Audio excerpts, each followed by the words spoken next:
hurdle race in his life. Jolly good horse on the flat, over 1.5 miles, but it is jumping in at the deep end, to say the least, to take on these champion hurdle candidates in your second effort over hurdles. Yeah, they'll be taking no prisoners here. It's a different thing on the flat. You can... And this race has a very open look about it. 2 is Barry Window, Peter Scudamore there with the stars of Frank and Alison Farrant. Lovely owners they are, and they deserve a bit of luck.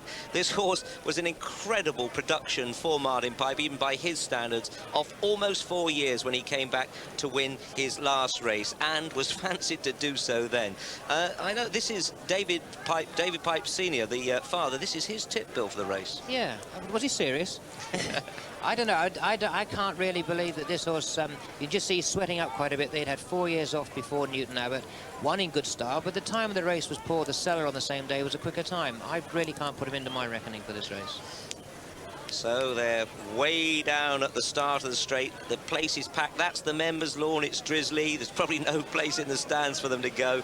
They love to be close to the action, so they jump a couple up to the stands and do a complete circuit. There we pick them up in the corner of the race course there. The starter, quietly. Keith Brown, on his roster. Let's join Peter. No! Buckboard Barnes a little out of touch. The other 16 pretty well ready, except for polishing turn now. New York Rainbow and Halkapoo turns also. Buckboard Barnes still the one giving a little bit of trouble. Just steady, jockeys. Let him get in.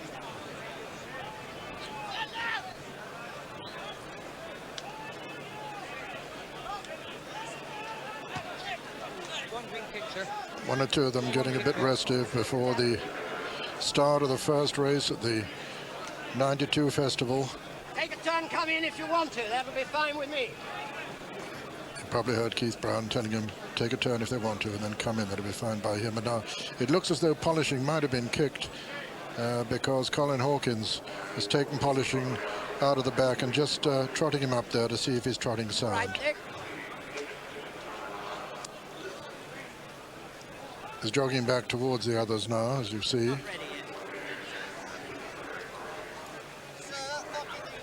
Yeah, I think you'll have to lead in, number 4. Just a minute, get hold of number 4. Going to lead in Buckboard Barnes. He's the one who's been giving trouble at the back. Just be ready. One of the 3 Irish challengers. Yeah, don't turn again. Not at all keen to face the tape. Just be ready. All right, come along. And that's it.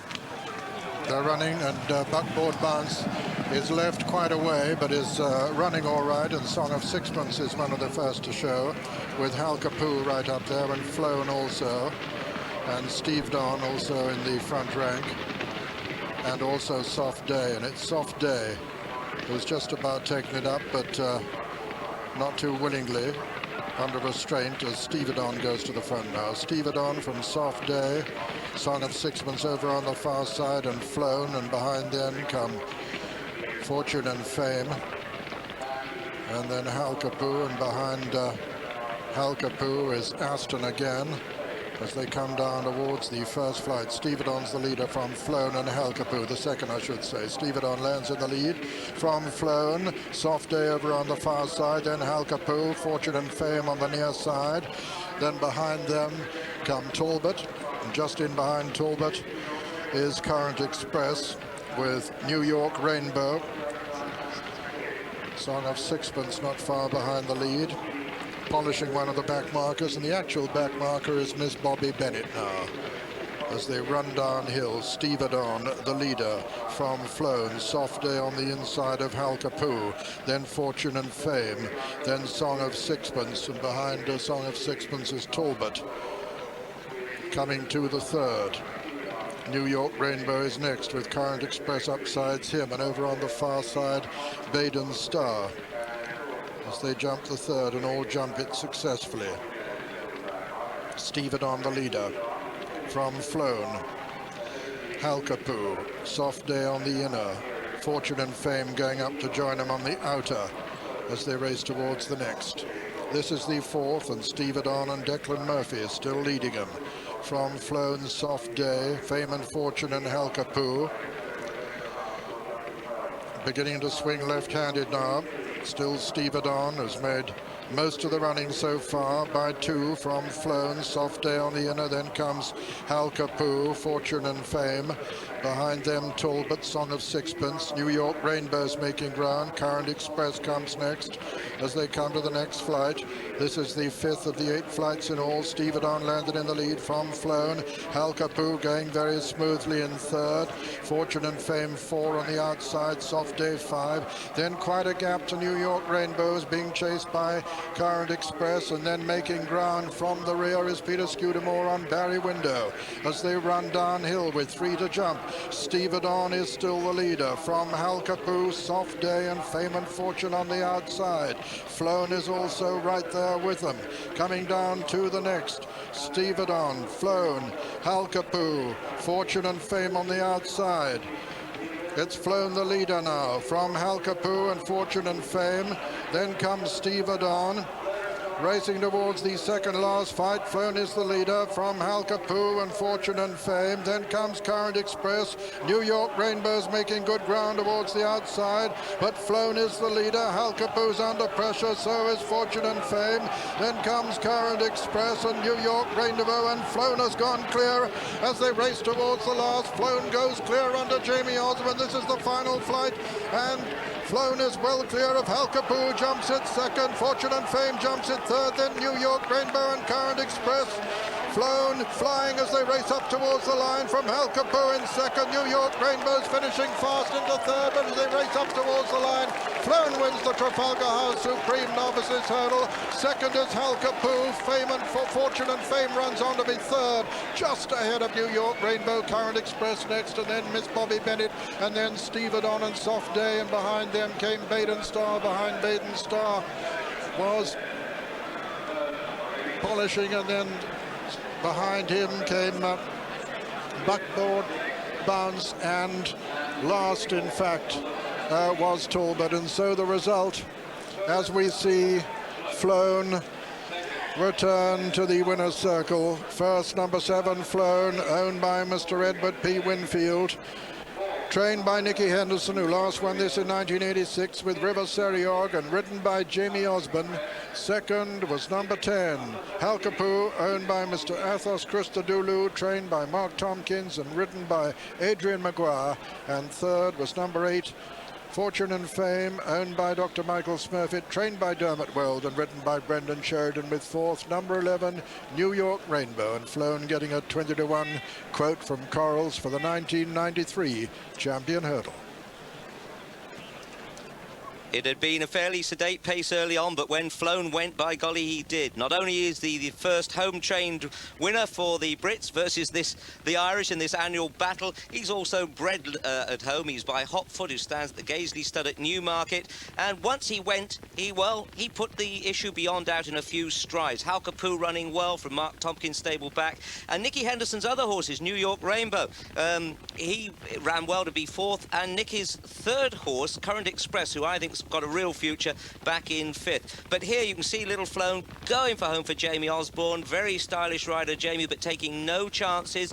Even though he's gone a long way clear, he knows horses can buckle up this hill. He gave him a couple of reminders there to keep him going. Former Richard Hannon horse, as I say, the mount at home of Corky Brown, Henderson's head man. He was one of the many who've started their careers at Fred Winter's stable, and Corky, no mean judge. So first blood to Nicky Henderson in this battle. Halkapoo coming home in second place, and the colours of Christos Asseldu, and they're just Fortune and Fame just holding on to third place from New York Rainbow. So Fortune and Fame slightly disappointed, came under the cosh coming around the last bend, didn't he? And a smile from Jamie Osborne on Flown, the 13-to-2 winner. let's take a look at it from a different angle as we go back to the race itself, remind ourselves of where your money came. Just have a look now. You see Flown is all probably 5 lengths clear here as he faces the hill. New York Rainbow on the left of the picture, way out on the outside there. In the orange colours is the eventual second, Halkapoo. Fortune and Fame is just back there in third. But look on the rails. This is a horse with a big future in the green colours behind Halkapoo. This is Current Express of John White on board, who is much more of a baby than a lot of these other horses. Nicky didn't particularly want to come here, but when the ground was soft at Chepstow, he decided to come. But Jamie Osborne takes a good look. Say he is a winner of 2 races, but he hit the deck at Chepstow when he was going to beat Freeline, finishing a Deep Sensation. I think he was the winner on merit that day, although the jockeys disagreed. He was unlucky not to maintain an unbeaten record, because he went on to win after that at Stratford. Obviously, the fall did his confidence no harm. And as you say, it would have been close if he'd stood up. But I don't think really he's good enough to win today, even if he was unbeaten. And Mark Perrott, of course, the stable jockey, opting for Bound and Duty. Mark Richards gets the ride on this fellow. Others in with a chance here. We've got Fragrant Dawn, of course. We haven't really seen Deep Sensation close up.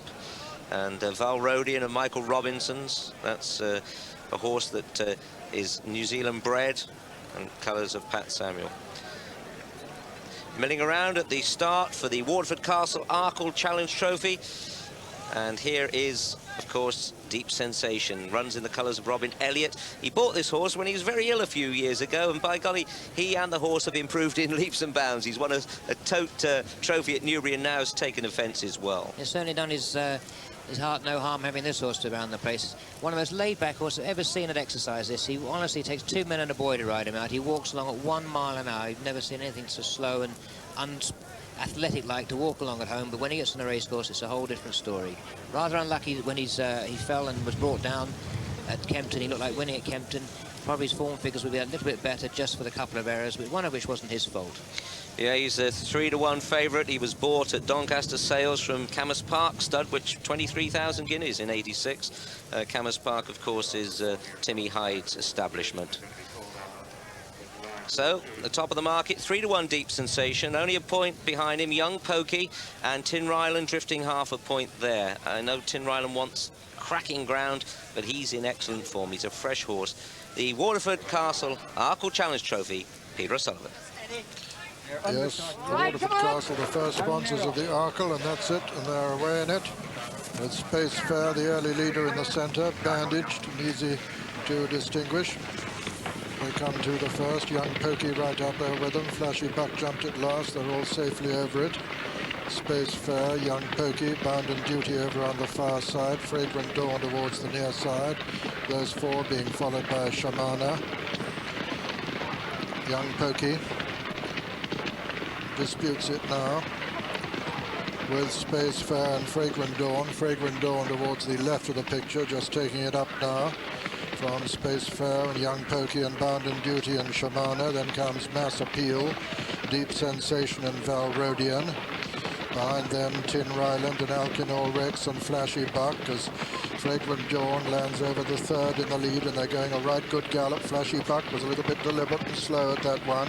Young Pokey's in second and Space Fair third, and Bound and Duty 4, 5 Shamana, 6 Valrodian on the inside of Mass Appeal, with Deep Sensation next, and then Tin Ryland. Little gap to Flashy Buck and a further gap to Alkinol Rex as the leaders and the whole field cross the fourth, with the exception of Alkinol Rex, who was very slow at that one, has got himself tailed off and is being pulled up, in fact.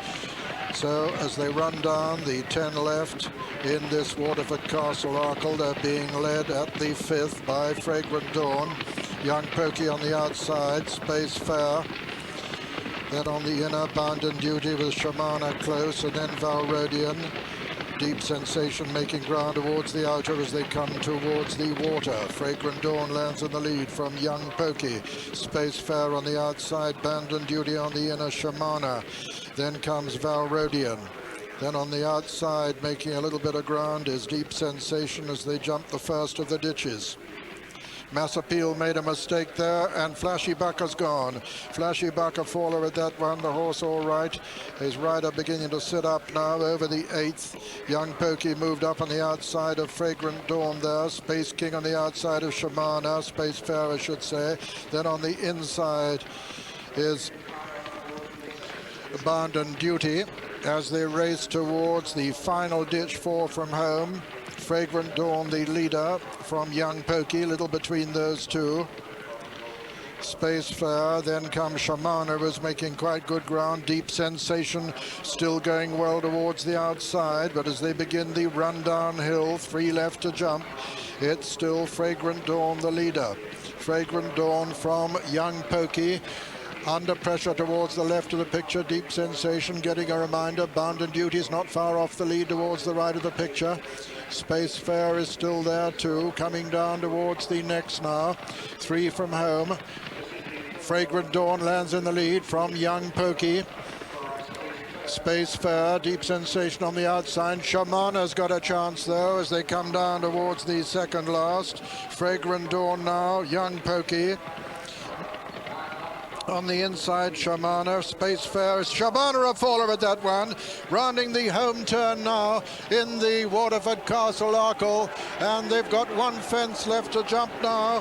And it's Young Pokey who's gone to the front from Space Fair. Fragrant Dawn and Deep Sensation trying to produce a run towards the stand side, but Young Pokey has the advantage. Tin Ryland's making ground. Young Pokey lands in the lead from Tin Ryland, who's moved into second. Then on the far side, Space Fair. Young Pokey the leader as they race up towards the line. It's Young Pokey and Jamie Osborne bidding for a double, and he's going to achieve it as they come to the line.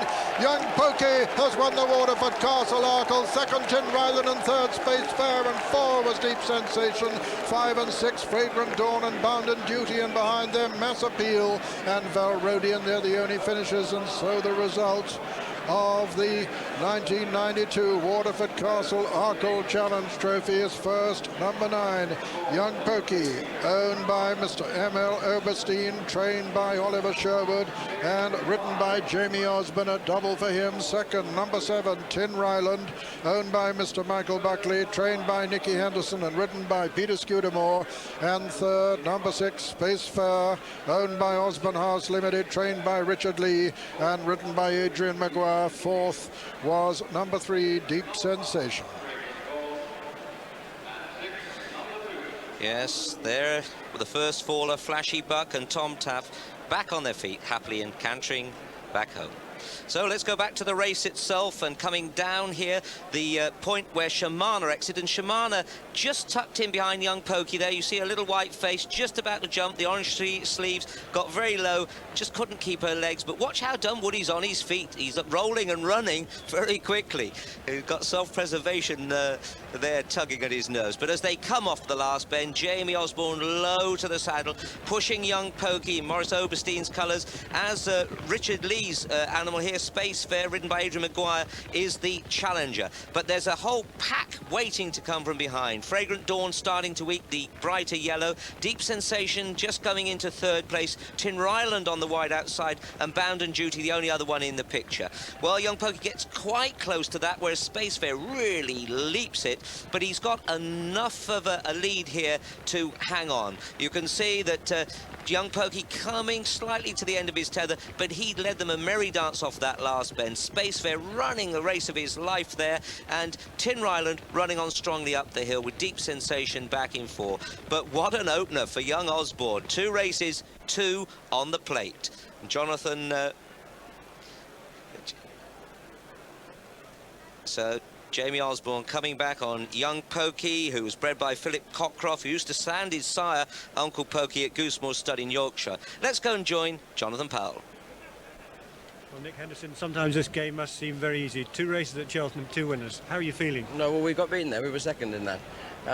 No, Flown was fantastic in the first race. I mean, we ran 3 and they've all run smashing races. I feel a bit sorry for Richard. We didn't know which, they're all 3 very nice horses, and I'm afraid I steered him towards New York Rainbow, and Jamie came in for the ride and gave Flown a lovely ride. I must say, I thought it was very impressive.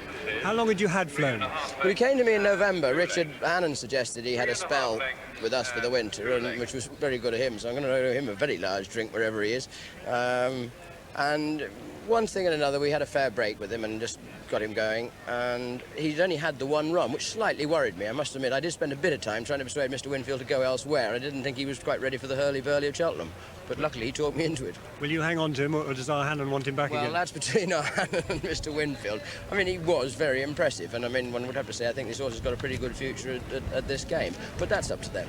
And in the Arkle, Tin Ryland ran as though he wants a little bit further. He just always seemed to be off the bridle. Yes, I thought he'd plenty of pace, but, you know, Skew always seemed to be pushed to go with them, and he stayed on very, very well, but he'd no chance of getting to the winner. One had to be very pleased where he's finished, and he definitely wants to go a bit further. You're a man who's won the Champion Hurdle quite a few times. What would your selection be today? It's a very open race, isn't it? If Morley Street's anywhere near himself, he's been a very good class champion, and I'd love to see him win it again. If there was a horse that could, Royal Gate, I think. That, isn't it? Smashing bronze and the big trophy itself. You'd have a job to lift this when you filled it with champagne. You'd have a job to lift it when it's not. But that is quite some trophy to have on your sideboard. In fact, you'd need to build a table to put it on. So the runners on their way to the start for the Champion Hurdle, sponsored, of course, by the Smurfit Group, and the owner of that, Dr. Michael Smurfit, the owner of Chirkpar. But here is Morley Street just backing out, and Fidway we'll have a look at in a minute. But I have got Steve Smith-Eccles with me now. Steve, do you think the reigning champion will defend? I think if he's back to his best form, yes, he's the one they've all got to beat. I think he's had a bit of a hiccup in training, and by all accounts he's over that, and as you said, I had a chat with Jimmy too, and he's back to his sparkling best, if you can believe Jim. Which you're, of course, not. It's terrible for you to be sitting here with a broken leg, which they say you might have to have broken again. It's looking that way, yes. The bones have fused back together at an angle, and they're causing all sorts of problems, so they may have to be straightened out. Well, one of your problems, or not problems, one of the horses you know so well here, Fidway, and when you looked at him in the paddock, you said to me, well, what a chaser this will be. He will. I mean, that will be his game. Whatever he's done over hurdles is a bonus. He's going to make a marvellous chaser one day. I mean, the size of him and the way he walks and the way he handles himself over the obstacles, he's really going to make his name chasing. But in saying that, he's going to take a fair bit of beating today. Yes, Steve, I mean, he is peculiar. He has to be held up for a late run, but so do several of the others. Yes, I think basically last year he was a little bit mentally immature, and I think this year he's certainly grown up. He's won his last two races quite well, and as I say, I think he's just coming into form. And coming in half a point in the betting there too. He's 7-1 now. Strapping big horse. This one was spotted and bought for his owner by Jeremy Maxwell, that noted trainer and judge and stud owner in Northern Ireland, and wasn't very dear too. I think it was a private sale, but it wasn't very expensive. He certainly paid his way. Right, let's have a look at Chirkpar by Shernazar. There he is in the yellow colours of Dr. Michael Smurfit. And when I went to Jim Bolger's stables, what an eye-opener. Absolutely amazing place. Got some super gallops uphill on a tan. 20-1 from 16, and of course beat Morley Street last time out, but he's drifted in the betting. Let's just have a look at the top of the market first of all. Morley Street 9-4, hardening all the time. That tells a story. Granville again going out half a point of 4s. 7-1, Royal Gate out from 4s. Fidway levels at 7-1. It's 12-1 bar that quartet. But we were looking at Chirkpar just before we went away to the betting. And Steve, do you think that form was misleading in Ireland? I think it probably was, yes. I can't see Chirkpar troubling the first four in the betting. I think the winner will come from that quartet, definitely. Well, one that is a novice, amazing novice, Royal Gate here. James Fanshawe, his father, won 25 years ago to the day in an amateur race here as a jockey, and James, of course, one of the trainers making a way for himself. Yes, he's doing particularly well. He's gathering more and more sort of jumpers together. I'm closely involved with James myself, and I'd love to see him train a winner of the Champion Hurdle, I must admit. Yes, and this horse actually only bred just up the road at Andoversford, which was by Honourable Ian Wills. So just you'd have passed it on the way in, many of you. He's by Gunnar B, who's returned from Germany now to stand at David and Anne Hockenhull's Shade Oak Stud in Shropshire. Lovely horse. 15. Well, here's a horse that's interesting. Minaret's Girl, the mare by Strong Gale. Paddy Mullins trains, and he's owned and bred by his is well only bred by Tom McKeever, but Adrian Maguire on board. Maureen Mullins rides this little mare at home, and Steve, she's getting better from a throat operation now, but doesn't look very big, does she? She's no, there's not much size about her, and if she gets involved in a bit of a tussle, it may just put her off a little bit. These races are a big cut and thrust. There's no quarter given at all, and as I say, if she's involved in a tussle, it might just sort of go against her. Gets a valuable £5 allowance here, of course, the sex allowance that helped Dawn Run win a champion hurdle and also a gold cup. Oh, right, okay. Number 4 is Granville again, who's just turning the full brother to Morley Street. He's different mould altogether. Another one that has to come late and fast. Just steady, just steady. It looks as if they're going to come in. Let's go with Peter. All right, come on. That's it, under orders and away. And racing towards the first of the 8 flights with Bank View, prominence over on the far side. Valiant Boy towards the near side with Royal Derby up there also. Minaret's Girl and Chirk Power up with the leaders. And all safely over the first. Chirk Power, Minaret's Girl, Preparo over on the far side. Valiant Boy on the near side. Just in behind them come Ruling. Pretty closely grouped though. Preparo, Minaret's Girl, Ruling, Chirk Power, Valiant Boy. These being followed by Credensis and Bank View. Behind them, in the center of the field, is Fidway. Royal Gate, one of the back markers over the second. Preparo landed in the lead there from Valiant Boy and Minaret's Girl, Ruling and Chirk Power. Behind them, Shoe Fly. Royal Derby's on the near side. Right up with them is Credensis. Also Bank View, then Fidway, then Morley Street. Behind Morley Street is Winnie the Witch, and then Granville again. And behind Granville again is Royal Gate.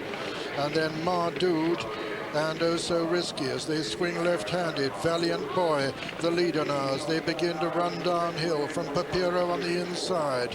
Then comes Chirk Power, Minaret's Girl on the outside, Royal Derby on the inside, Ruling just in behind the leaders. Bank View, Credensis is prominent, the previous winner. Shoe Flies holding his position just in behind them as they jump the third. Come Morley Street and Fidway and Granville again. Mardude jumped that last, racing now towards the fourth, and still Valiant Boy and Shane Lyons the leaders. From Preparo, Ruling on the inside right up there. Chirk Power also. Minaret's Girl just in behind the lead. Royal Derby holding his place towards the outside. Shoe Fly on the inner. Over this one, Valiant Boy over the fourth from Ruling, Chirk Power, Minaret's Girl, Royal Derby, Shoe Fly, Credensis going well. Then Fidway towards the outside. Granville again is one of the back markers at the moment, with Mardude actually last. Valiant Boy is still the leader as they race towards the next. This will be the fifth. Chirk Power is second. Ruling is 4. 5 is Royal Derby. Just behind them is Minaret's Girl, and then making ground towards the outside, Fidway. Shoe Fly behind them. Royal Gate has got a lot closer to the lead. Valiant Boy, though, is still the leader from Chirk Power. Minaret's Girl, Ruling on the inside. Fidway improving towards the outer. Still looking a wide open race. Chirk Power takes a fractional advantage now. Chirk Power in the center, Ruling on the stern side. Royal Derby and Fidway running strongly towards the outside. Minaret's Girl is holding her place. They're racing now towards the second last flight. Minaret's Girl in the center, Chirk Power on the near side. These two from Fidway. Royal Gate is still going strongly just in behind the lead as they come to the second last. Chirk Power, Minaret's Girl and Fidway. Granville again a faller at that one. Granville again has gone, and the leader is Chirk Power with Minaret's Girl right up there too. Royal Gate improving on the near side, and here comes Oh So Risky towards the near side too. Royal Gate's coming there strongly in the center. Royal Gate and Oh So Risky from Fidway. It's Oh So Risky on the near side. Royal Gate in the center, then Fidway, then Ruling. Oh So Risky and Royal Gate as they race into the closing stages. Royal Gate on the far side, Oh So Risky on the near side. Ruling is in third place. The race towards the line, and Royal Gate is going to win it. Royal Gate, the novice, has won it, but it's a photo for second place between Ruling and Oh So Risky. The result of the 1992 Smurfit Champion Hurdle is first, number 11, Royal Gate, owned by Sheikh Mohammed, trained by James Fanshawe, and ridden by Graham McCourt. And it's a photo, and a very close photo indeed, between Ruling and Oh So Risky for second place. But a novice, Royal Gate, has won the 1992 Champion Hurdle, become the third winner of the season for James Fanshawe, and number 77 for his freelance rider Graham McCourt, being congratulated there by Oh So Risky's rider Paul Holly. There's a steward's inquiry. There is a steward's inquiry. Meanwhile, we see Royal Gate, the horse who was so unluckily disqualified after winning the Gold Cup at Ascot, returning now to the winner's circle. Yes, it was quite an amazing race, wasn't it? And as they come down to the second last, it's Granville again who goes. He's 2 from the left as we're looking at it now. Just look, he dives at that and he stumbles on landing. Silly fall, really. Look, Skew's thrown under the feet of Shoefly there. He gets a right old kicking. Let's hope that he's okay. Now, as they come off this bend, you've got Chirkpar in the inner. Minaret's Girl going sideways there as they're both really bumping there for a bit of room as Royal Gate comes through. Graham McCourt, of course, has won the Gold Cup on the Norton's Coin and now has got the Champion Hurdle. Look at Oh So Risky coming up on the outside. Been below form this year, but won the Triumph 12 months ago so convincingly. Now, Fidway in the red cap is going well at this point, but Royal Gate meets the last spot on. Just in behind is Ruling, the yellow cap, black colours. Morley Street's in behind them. He's on their tail, and you'd think he might just deliver from there, but no, a Minaret's Girl just out of the picture. But as they go for the post, it gets closer than this. Now there you can see that Royal Gate is probably a length up at this stage. The angle is a bit deceptive, but Oh So Risky fights back, Ruling back there in third place and challenging as he did last year, very late on indeed. But Graham McCourt probably feels he's done the big double at this stage. It's a hard one up the hill. But you can see that there was no apparent reason for the steward's inquiry, but from the head on, it may be a different matter. Graham McCourt, who is the freelance of the century, of the moment, he's getting good rides, spare rides everywhere, and he takes his opportunities by the neck. Now, let's have a look from head on and see if we can see anything here. I think that it may just have been Fidway, you know, who is in the middle of the course here. Now, just have a look. He's got the breast girth. Fidway jumps in a second. And now I think they start to come together. We've got them well spread apart now. There, oof! You can see that there the leader went right across, hit Fidway. So he was the one, it was the winner who came across there, swerved violently, then goes back and hits Ruling again. So the picture from head on totally different from the one that we saw from sideways. So I'm afraid the winner has hit 2 of the other runners. You can see now as they desperately go for the line, although he hasn't interfered with the second horse, which is Oh So Risky. He's definitely done a little bit of running around there. So it'll be an interesting outcome to the steward's inquiry here. So we'll wait for those who are actually having to put their necks on the line to decide what damage was done. But we do have a chance to have yet another look at these incidents. Now, just have a look. You've got Royal Gate there in the white cap of Sheikh Mohammed. Comes across now. He's going across right-handed. He actually bumps there Fidway, but did Fidway run into the back of him? That's also what they've got to decide. And then you can see that he goes back across the other way now, going across left-handed, and Ruling is the one who doesn't actually get touched there, does he? But Royal Gate goes across him and then eventually comes back again right-handed. Of course, even though he is a novice over hurdles, he's hard and flat performer and really should know how to keep straight. But it's a desperate affair when you've got a champion hurdle in your grasp. And we wait with interest the outcome of the steward's inquiry. I think also earlier on, Minaret's Girl got a bit of a bump. So all in all, there was a fair bit of scrimmaging. The distance in the end, well, as Ruling has run on so strongly there, this will just be a very interesting outcome, won't it? They start down, way down there in the corner. They come up past us and jump 2 hurdles and then a complete circuit. And do remember that the chasers are actually on the new course today, so there'll be 2 fences in the straight for you, a totally different picture to the one we saw yesterday. 2 is Al Mutaim. Now this one, ridden by Carl Llewellyn, would be a popular winner for owner Wally Sturt and Jim Old. They've been trying for a long time. They've had good horses like Moleboard, and this fellow isn't out of it. No, it's good sort of horses. Formerly with Alex Stewart, cost 30,000 at Newmarket, and a lovely big horse indeed. Well, I think we ought to join Peter because we could get a start here. I see you. Under orders. Straighten him up, Hugh Davison. Abson's lady turn towards the far left. That's it. Take a turn if you want, Except for Blue Boy. I can't get the tape up anyway. You probably heard the starter say, can't get the tape up. They've got their heads on it, so they won't. I can't get the tape up like that.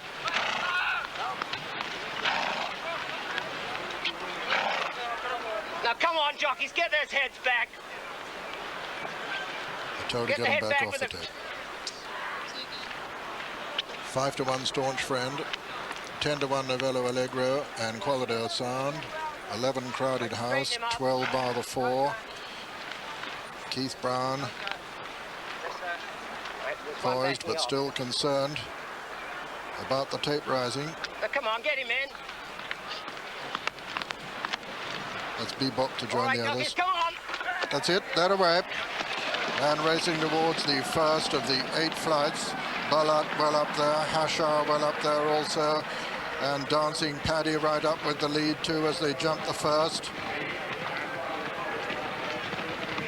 And Dancing Paddy has gone into a clear lead now.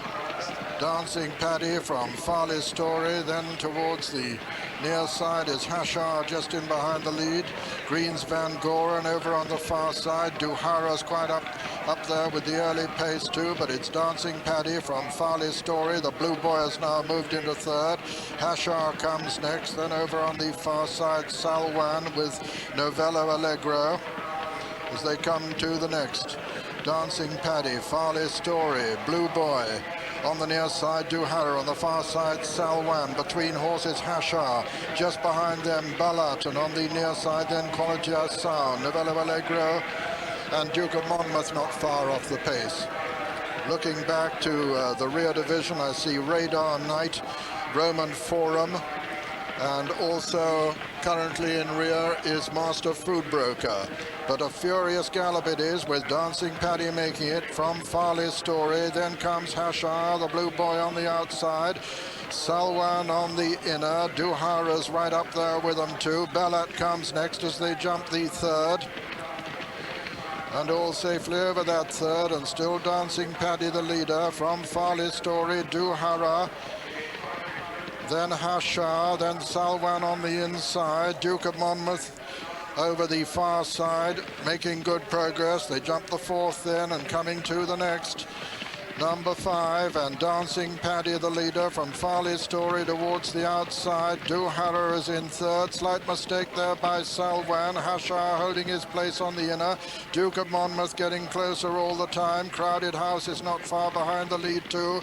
But Dancing Paddy is still the leader, with 3 left to jump in the Daily Express Triumph Hurdle. Second is Farley's Story, third is Duhara, 4 is Duke of Monmouth, 5 then is Hashar, then comes Salwan, then on the far side Crowded House. Another mistake by Salwan there, racing to the top of the hill. Duhara is going on now into the lead. Duhara from Dancing Paddy. Duke of Monmouth still improving towards the outside. And Mubin making ground also, racing downhill. And Canny Chronicle has in fact gone on. It's Canny Chronicle who's taken it up now from Duke of Monmouth on the inside. Farley's Story, then Crowded House still improving. Racing downhill now. Canny Chronicle the lead up from Duke of Monmouth in second. Crowded House and A-Back come next. B-Bob on the outside. Snowy Lane's getting into the picture. Gamara also. Canny Chronicle being pressed now by Duke of Monmouth. Then comes A back on the inside. On the far side is Crowded House. But the two leaders with a commanding advantage over the remainder at the moment, and Duke of Monmouth has come to take it up. Duke of Monmouth from Canny Chronicle and Crowded House as they come down to the final flight. Duke of Monmouth is clear over the final flight from Canny Chronicle and Crowded House, racing into the closing stages, and Duke of Monmouth a long way clear. Crowded House moving into second, Canny Chronicle next. Then comes Al-Mutam, but Duke of Monmouth has it sewn up as they come to the line. Duke of Monmouth is tiring but slowing, but he's won it, and second is Crowded House, third is Al-Mutam, and it's very close for fourth between Canny Chronicle, Mick O'Toole's head of chambers, and not far behind them, Gamara too. And so the result, first, number 8, Duke of Monmouth, owned by Mr. Ali Said, trained by Simon Sherwood and ridden by Mark Richards. Second was number 5, Crowded House, owned by the Armand Syndicate, trained by Barry Kelly and ridden by Richard Dunwoody. And third was number 2, Al-Mutam, owned by Mr. Wally Sturt, trained by Jim Old and ridden by Carl Llewellyn. And a photo for fourth place, and a very close photo at that. Quite incredible when you think what a gallop they went, and yet here, as they came off the last bend, you see Mark Richards on this first-time blinkered horse, Duke of Monmouth. He's by Secreto, the Derby winner. Remember, he won by a short head. David O'Brien trained him to beat El Gran Senor in that amazing Derby. Well, here he is, his son, winning the Triumph Hurdle. But the blinkers have made a big difference to this fellow. He's always had a bit of ability, just blotted his copybook on one occasion. But how nice for Simon Sherwood and Mark Richards, of course, to come here. Simon's for a winner. Simon's brother Oliver's already kicked off the meeting, and now both brothers in it. Just watch as he sees a good stride at the last and jumps how a hurdler ought to jump. In behind, you can see Canny Chronicle, one of Mark Tompkins' two runners, just starting to wander around a little bit as Crowded House and Richard Dunwoody start to challenge on his outside. But way up ahead, even though this little colt starts to tie up as he meets the hill, he has got so much of a leeway here that it's going to be take a miracle for anyone to get to him. Now, what an agonizing few last strides for Mark Richards. The horse is coming back. He'd given it his all. He won the race coming off the last bend, but he knows now nobody is going to get to him.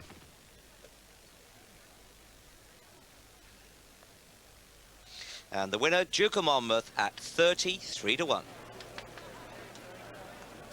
Yes, with me, the very happy trainer, Simon Sherwood, being congratulated by lots of other trainers down here. Simon, how do you feel? Brilliant. You know, Mark's given him a fantastic ride. The blinkers obviously just worked it. Thanks very much to Anthony Stroud for, you know, for a second season trainer to be given a Sheikh Mohammed horse is, you know, great honour. And luckily it's all worked out right on the day. Your first winner at the festival, you've only been training 5 minutes. It's a lovely feat. It's great. You know, Cheltenham was always a lucky time for me when I was riding. Had wonderful memories here, but I tell you what, this beats it, training it and rather than riding it. But thanks to all the staff at home who've, you know, made it possible, and you know, it's just a wonderful. Can't believe it. Simon, when this horse came to you, I remember him winning very well. I think it was at the Hereford, but you'd have to say he's been a bit disappointing since. You put the blinkers on today. Do you think that's been the difference? Well, you know, he won very nicely the first time out, but he just looked around once he hit the front. He was third to Duhara next time out, giving him a stone. He ran quite nicely, but possibly a bit quickly. He was disappointing next time out, Toaster, but it was bottomless ground. And so then we decided, we looked at my head lads had looked through the platform and realised that he was best when fresh. And thanks to Paul Eccles, my head lad, who said, let's set him aside and let him take him straight to Triumph as a fresh horse. And it's worked out right. But wonderful moments here on Desert Orchid. Just before you go to greet your horse, how hard is it for you to sit in the stands and watch somebody else riding them? Absolute nightmare, complete nightmare. And I understand what Oliver had to go through when I was just sitting out there riding. Well done to you. Thanks. Thank you. Duke of Monmouth by Secreto, out of Queen for the Day by King Emperor. returns to the winner's circle to put his trainer Simon Sherwood on the 13 mark for the season. Not that he'll regard that as at all unlucky. Number 24 for the victorious rider, Mark Richards. Won 50% of his races now, this horse, over hurdles, that is.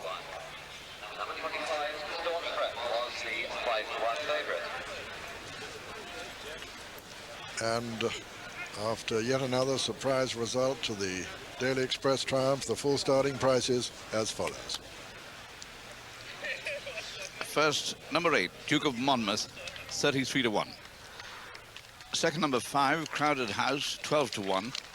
Third, number 2, Al Mutam, 16 to 1. And fourth, number 4, Canny Chronicle, 25 to 1. Result for you, this is from Hexham, the 2 o'clock there. That was the first race of the day. First, number 15, Moorfield Lady, 9 to 2. Second, number 9, Regent's Cross, 14 to 1. And third, number 3, Spree Cross, 6 to 1. A 33 to 1 winner of the Triumph Hurdle, the third Middle Eastern owned winner of the Cheltenham Festival this year. To think we spent hours and hours and pages and reams of print talking about this race all through the winter, and invariably one comes out of the pack that no one, or hardly anyone, has had any regard for. Congratulations to Simon Sherwood. We're now looking back to yesterday. There's no doubt about the recovery of the week, and that was the remarkable recovery by the Irish amateur Paddy Graffin on extra mile in yesterday's National Hunt Chase. He was clear coming to the fence at the top of the hill on the first circuit, and then look what happens. The parachute's out, he's bailing out, somehow he gets the wrong leg back over the horse's head, bounces back into the saddle, and back in the race.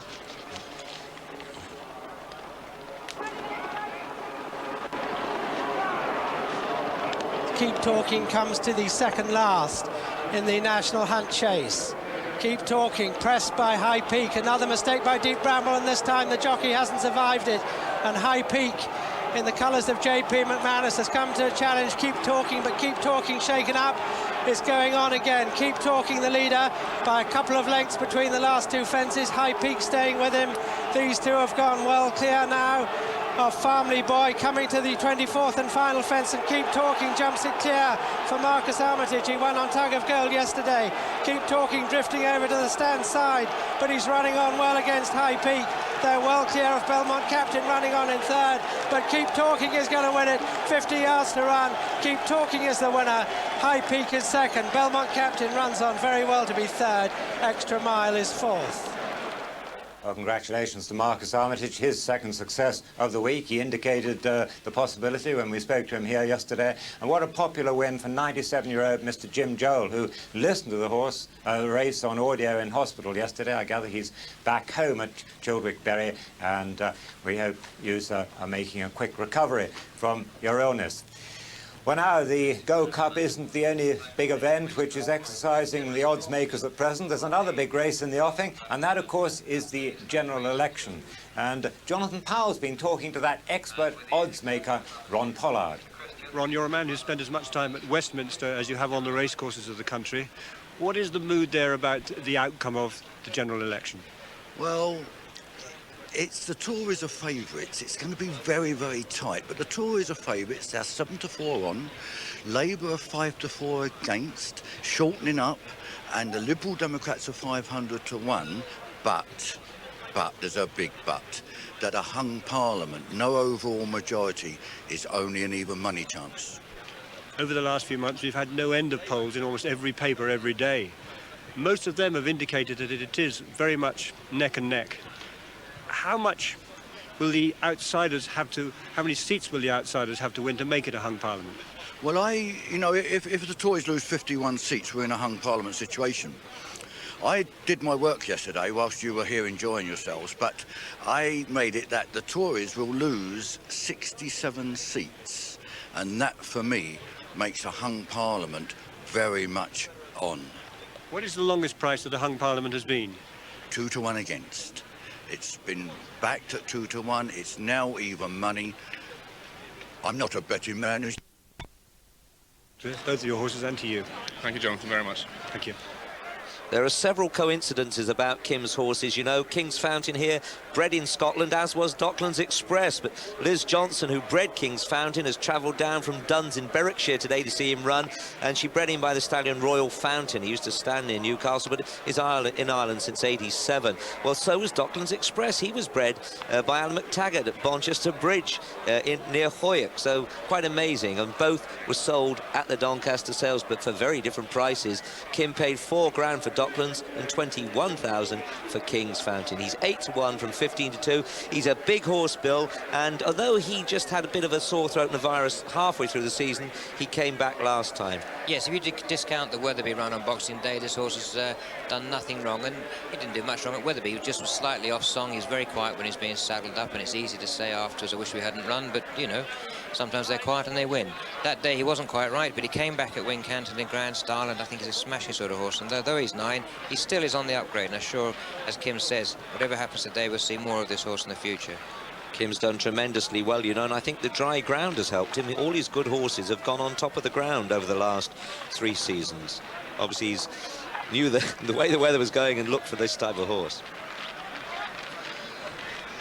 There he is, Carver's Hill, nicely relaxed, isn't he? Quite amazing when we went down for the press day with all the cameras. 8 camera crews, 40 press men, and Carville's came out. He was really kind and just stood there, rested a leg and cocked his ears. Even money favourite, and it's going to be interesting to see what happens during this race, but he's an exciting horse. We all need a hero. Steady, steady. I don't think Keith Brown will hang around. Over to you, Peter.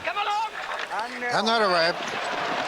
Carville's Hill goes straight into the lead from Golden Freeze on his inside as they come to the first of the 22 fences. Carville's Hill, Golden Freeze. Golden Freeze lands in the lead from Carville's Hill, who didn't jump all that brilliantly.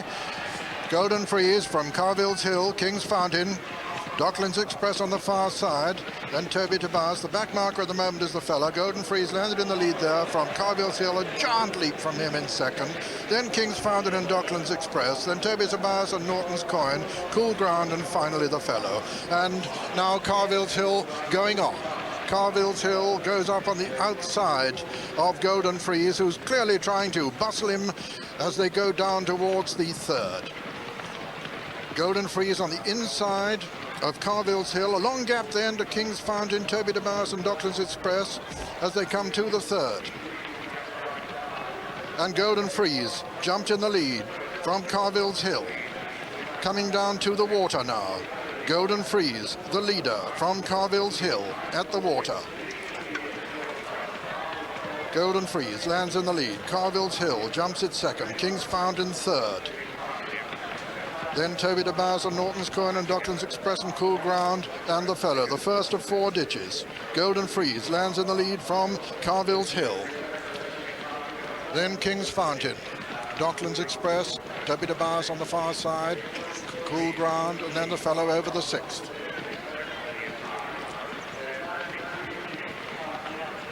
Still Golden Freeze, Carville's Hill, King's Fountain, Docklands Express on the inside, Norton's Coin, then Toby Tobias, Cool Ground and the fellow. Second of the ditches now.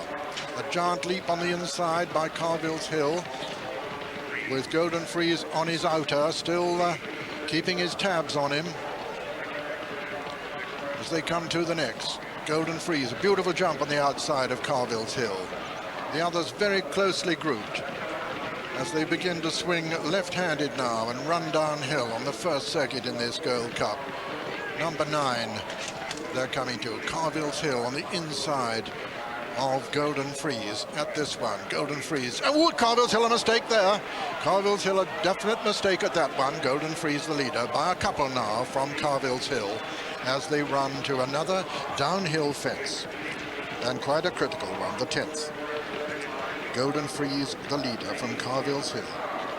Golden Freeze, Carville's Hill. King's Fountain jumped it third, beginning to get into his stride, warming up. Toby Tobias, the stable companion of the leader, has moved into 4th. The fellows making a little ground towards the outside as they come to this turn and face up to what will be the second last on the next circuit. Golden Freeze, from Carville's Hill, King's Fountain quite close now, Toby Tobias, Docklands Express over on the far side, then Cool Ground, Norton's Express, and the Fellow.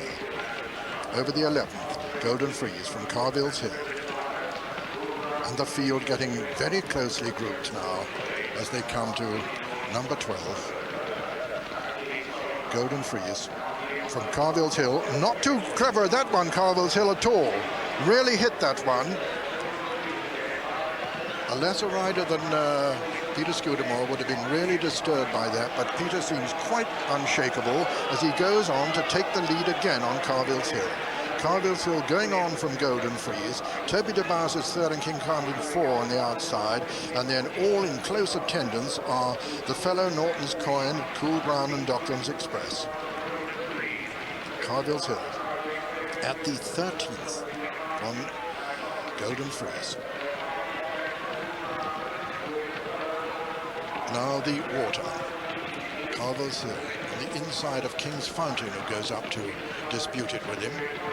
Toby DeBars has gone third. King's Fountain, a beautiful jump on the outside of Carville's Hill there. Toby DeBars is third. The Fellow 4, 5 Docklands Express, 6 is Cool Ground, 7 is Norton's Coin. The third of the ditches, Carville's. Oh, and King's Fountain has gone there. King's Fountain has gone at that one, left Carville's Hill in the lead from Toby DeBars, Docklands Express and the Fellow over the 16th. Cool Ground next, and then Norton's Coin. And now they race towards the final ditch. It's Carville's Hill, 6 from home, from Toby DeBars and the Fellow, Docklands Express, Cool Ground and Norton's Coin. Carville's Hill. Golden Freeze has been pulled up. Coming to the top of the hill, Carville's Hill, the leader, 5 from home. Carville's Hill lands in the lead from the Fellow, Cool Ground, Docklands Express, Toby DeBars losing ground, and Norton's Coin with a great deal to do at the moment. And it's the big 2 in the betting. Carville's Hill now from the Fellow with Cool Ground back in third and 4 left to jump. Carville's Hill and the Fellow. Carville's Hill with a clear advantage over the Fellow and Cool Ground, and the crowd now beginning to roar for this potential champion, Carville's Hill, as he comes down to the third last. Carville's Hill from the Fellow on the outside, Adam Conrad still challenging. Carville's Hill from the Fellow, Cool Ground, and the Fellow going very well on the near side. Carville's Hill on the far side, it's Peter Scudamore and Adam Conrad. From Cool Ground under pressure. Docklands Express trying to get into the picture now as they race to this next fence. 2 from home. Carville's Hill, Cool Ground on the far side. And Carville's Hill fading as Cool Ground takes it up from the Fellow. The Fellow on the near side, Cool Ground on the far side. The Fellow lands just in the lead. One Cool Ground, and it's the Fellow for France striding away now from Docklands Express as they come down to the final fence. It's the Fellow who's got a length and a half advantage from Cool Ground. The Fellow lands in the lead, but Docklands Express comes to challenge him. And it's Docklands Express on the near side, the Fellow on the far side. And as they race up towards the line, it's head on head. The Fellow in the centre, Cool Ground on the near side, Docklands Express. It's going to be a photo and at the line. Cool Ground has got up just to inch the Fellow out of it. Cool Ground has won it from Docklands Express in a photo from the Fellow in a photo. Cool Ground has won it, I think, from the Fellow with Docklands Express third. It's very close indeed. It'll be interesting to see the head-on here. Carville's Hill was ultimately pulled up, but has Adrian Maguire on Cool Ground got up in the closing stages. I think, once again, the French who've never won a race post-war at Cheltenham have been beaten again. Adam Conrad congratulates Adrian Maguire. Carville's Hill just walking up to the line now with a totally shattered Peter Scudamore, simply unable to believe it. There he crosses the line. And here, Cool Ground, owned by Whitcomb Manor Stables, waiting Adrian Maguire to hear the number 2 called. It's very close, but he's acknowledging the cheers. It looks as though from the jockeys' faces that Adam Conrad, who lost it by a nose last year, has been foiled once again on this game. French challenger, the fellow. Cool Ground getting a 6-1 favourite quote for the Grand National. You hear the numbers called at the same time as I do. Cool Ground is number 2, the fellow is number 7, and Docklands Express, who was indubitably 3rd, is number 3.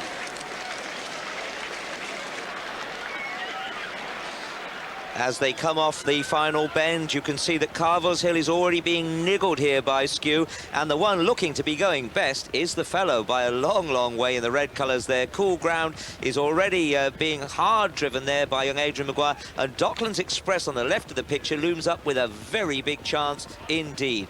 You can see poor Carver's Hill is starting to labour for whatever reason, I don't know, but anyway, at this point his chances have gone.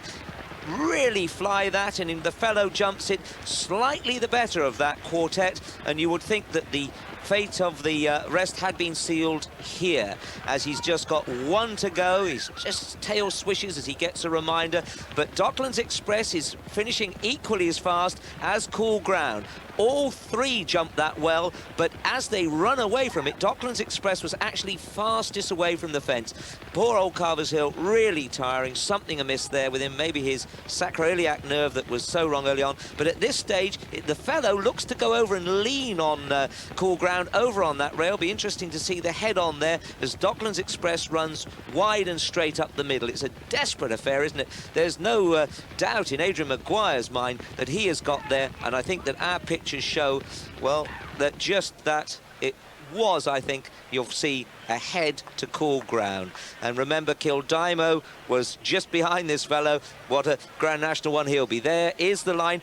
It is deceptive here. We've been deceived in the past, but the long neck of Cool Ground. 19 fences to be jumped. The starter on the top of his rostrum, and that's it. He dispatches them, and they're away towards the first. Arctic Call on the near side, with King's Fountain on the far side. Arctic Call lands in the lead from King's Fountain, Aquilifer, and the grey City Entertainer just in behind them. Mr. Entertainer, I should call him. And now the first of the ditches already. Arctic Call from King's Fountain, Aquilifer, and Mr. Entertainer. Norton's Coin has gone there. Norton's Coin, a bad mistake. And Henry Mann has gone as well. They went independently. And so the field would use very sharply, very early as they come down towards the third fence. Arctic Call, the leader from King's Fountain. Mr. Entertainer on the near side, Aquilifer on the far side. Tipping Tim comes next, and then Sparkling Flame. And looking down the course, walking back, Adrian Maguire and Henry Mann's rider, Graham McCourt. And Arctic Call, the leader from King's Fountain on the inside of Mr. Entertainer. A little gap then to Aquilifer, with on his outside Tipping Tim, and finally Sparkling Flame. Arctic Call from King's Fountain, Mr. Entertainer. Tipping Tim, Aquilifer, and Sparkling Flame. Number 4 of the 19 fences, Arctic Call, the leader, from Mr. Entertainer and King's Fountain matching strides. Behind them come Tipping Tim and Aquilifer, and finally Sparkling Flame. Arctic Call at the 5th, from King's Fountain and Mr. Entertainer. Then Tipping Tim, Aquilifer, and Sparkling Flame. This is a ditch they're coming to now, number 6. Arctic Call, King's Fountain, and Mr. Entertainer. Those three from Aquilifer, who doesn't jump it too well, makes a bad mistake, Aquilifer. Tipping Tim has just gone by him. Sparkling Flames going up besides him, and at the 7th, Arctic Call, King's Fountain, Mr. Entertainer, who's lost a little bit of ground in 3rd. Then Tipping Tim, Aquilifer, and Sparkling Flame. King's Fountain going on now. King's Fountain from Arctic Call and Mr. Entertainer in 3rd. 4 is Tipping Tim, 5 Sparkling Flame, and 6 Aquilifer. Coming to the 8th, King's Fountain, the leader at the 8th. From Arctic Call, who jumps it well in 3rd, is Mr. Entertainer. Then Tipping Tim and Sparkling Flame and Aquilifer. Turning into the straight on this first circuit. King's Fountain the leader, from Arctic Call and Mr. Entertainer, and Tipping Tim and Sparkling Flame and Aquilifer. Aquilifer getting closer once again over the 9th. King's Fountain, Arctic Call and Mr. Entertainer, from Tipping Tim and Sparkling Flame and Aquilifer. 3rd of the ditches, King's Fountain the leader, from Arctic Call on the far side, Mr. Entertainer and Tipping Tim, then Sparkling Flame and Aquilifer. This will be the last next time round. It's number 11 this time, and King's Fountain the leader, from Arctic Call on the far side, Mr. Entertainer, Tipping Tim going well over on the far side, and then Sparkling Flame and Aquilifer. So they go out on another circuit with Arctic Call and King's Fountain pretty well matching strides ahead of Tipping Tim, just shading Mr. Entertainer, and then comes Sparkling Flame and Aquilifer. Arctic Call with Mark Richards deputising for the injured Jamie Osborne. Just shaded once again by King's Fountain, with Tipping Tim 3rd and Mr. Entertainer 4th. Mr. Entertainer with Graham Bradley substituting on that one. Coming to number 13, King's Fountain, Arctic Call, Tipping Tim and Mr. Entertainer, then Sparkling Flame and Aquilifer. The 4th of the ditches, King's Fountain and Arctic Call from Mr. Entertainer and Tipping Tim, then Sparkling Flame and Aquilifer. 5 from home. Arctic Call, King's Fountain, Mr. Entertainer, who hit that one, Tipping Tim on the inside, then Sparkling Flame and Aquilifer. 4 left to jump now. King's Fountain the leader, from Arctic Call, Tipping Tim and Mr. Entertainer, then Aquilifer and Sparkling Flame. King's Fountain has the advantage over Arctic Call. King's Fountain lands in the lead from Arctic Call, Tipping Tim and Mr. Entertainer. Then comes Sparkling Flame, rounding the home turn now with just 3 fences left to jump in the Martell Cup. And King's Fountain from Arctic Call. Then comes Tipping Tim and Mr. Entertainer at the 3rd last. King's Fountain is the clear leader from Arctic Call, Tipping Tim and Mr. Entertainer. King's Fountain from Arctic Call, Mr. Entertainer and Tipping Tim. Coming down now towards the 2nd last. This is the final ditch. And it's King's Fountain the leader from Arctic Call. King's Fountain and Arctic Call almost together there. Then Mr. Entertainer and Tipping Tim, and behind then Sparkling Flame. Coming down to the last, and Arctic Call's gone back into the lead. Arctic Call on the far side, King's Fountain on the near side. Tipping Tim's moved into 3rd. Coming down to the final fence now, and Arctic Call with the advantage over King's Fountain. Arctic Call comes to it. Oh, he's nearly gone. He very nearly went. He's unshipped his partner. He's gone. He's left King's Fountain the winner as they race up towards the line. King's Fountain goes on to win it. It's going to be close for 2nd. Tipping Tim and Sparkling Flame in a photo for 2nd as they come to the line. It's a photo between them, but King's Fountain has won it from Sparkling Flame and Tipping Tim, with Mr. Entertainer 4th, and 5th came Aquilifer, and Mark Richards up on his feet all right, and obviously very fed up. He made a shocking mistake there, Arctic Call. He gave Mark Richards very little chance of recovery. So the result of the Martell Cup, first number 1, King's Fountain, owned by Mr. E.J. Banks, trained by Kim Bailey, and written by Anthony Torrey, who of course rides Docklands Express on Saturday. And it's a photo for 2nd, a photo between number 7, Sparkling Flame, and number 8, Tipping Tim, with 4th, number 5, Mr. Entertainer. It was a game of changing fortunes, but you'd have thought now going to the last that this fellow got it, but he went right into the bottom. Now watch, as he lands, the saddle hits him up the backside. Look, there it goes, and out goes Mark like a cannonball out of a cannon. What he must be feeling now, I couldn't repeat even if I knew, because it wouldn't be very favourable. Bad luck, he won the race, but one man's meat is another man's poison, and here Anthony Torrey had such bad luck to be unseated off this fella up on his rostrum yet, but it shows how keen these boys are to get a place before they get to the chair. Let's go with Peter. And Wrekin Hill carrying the second colours of Peter Pillar. I mention that just for the benefit of my colleagues out in the country, John Hammer and Julian Wilson. Turned broadside to the tape at the moment is Butler's Pet. Just being turned with Sirrah J. They're told to keep their heads well back. This looks as though it could be it. No, an appeal there. An appeal there on behalf of Wrekin Hill's rider, who I mentioned is in the second colours of Peter Pillar, Captain Moore in the first. Butler's Pet still just giving a little bit of trouble. Just get his head back a bit. You can spot his number there. Number 25.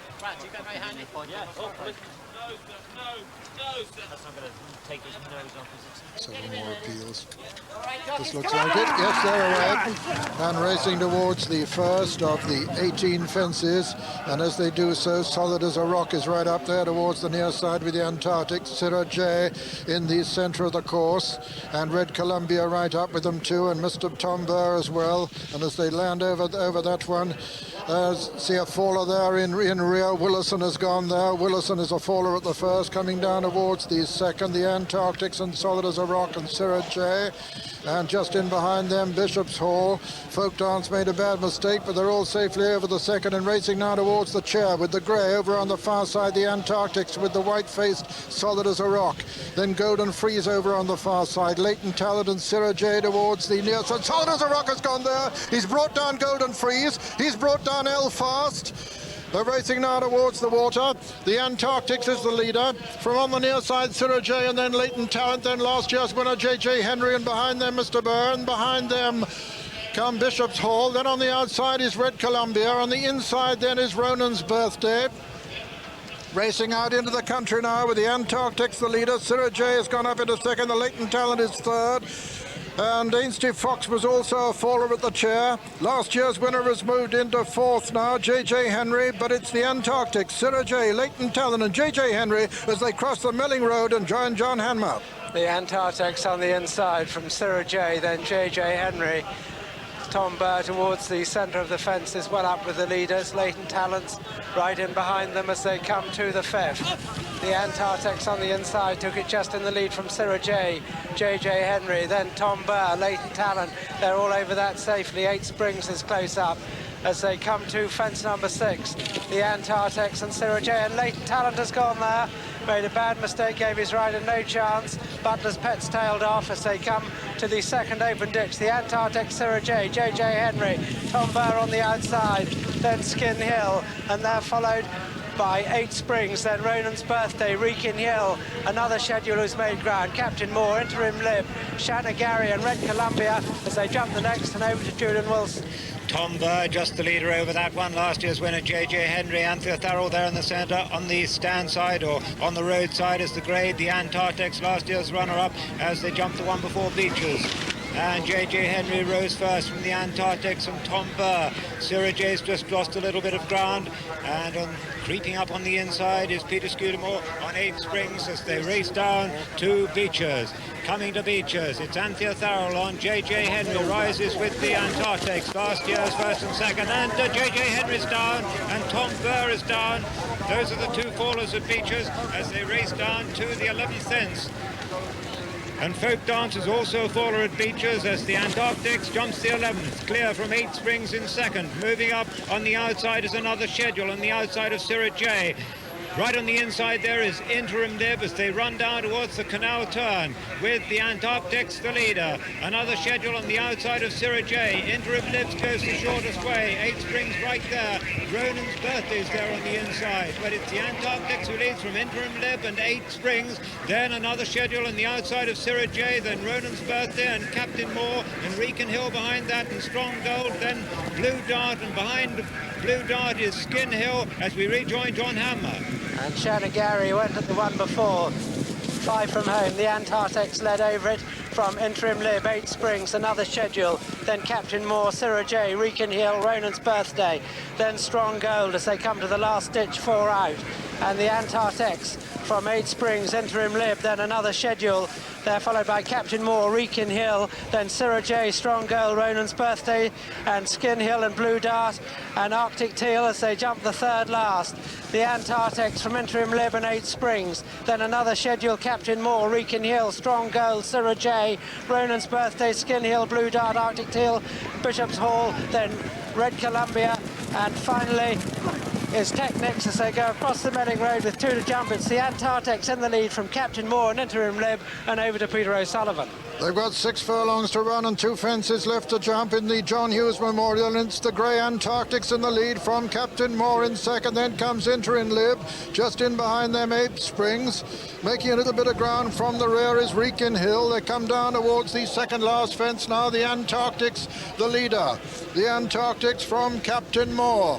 Then comes Interim Lib in third place. The Antarctics lands in the lead from Captain Moore, then Interim Lib, and then comes 8 Springs in fourth place. They're racing down now towards the final fence in the John Hughes Memorial Trophy. The Antarctics being pressed all the time by Captain Moore. The Antarctics on the far side, Captain Moore on the near side. The Antarctics by 2 lengths from Captain Moore. Then comes Interim Lib, and then 8 Springs racing now towards the elbow. Still the Antarctics from Captain Moore as they race now into the closing stages of the John Hughes Memorial. The Antarctics being chased all the time by Captain Moore.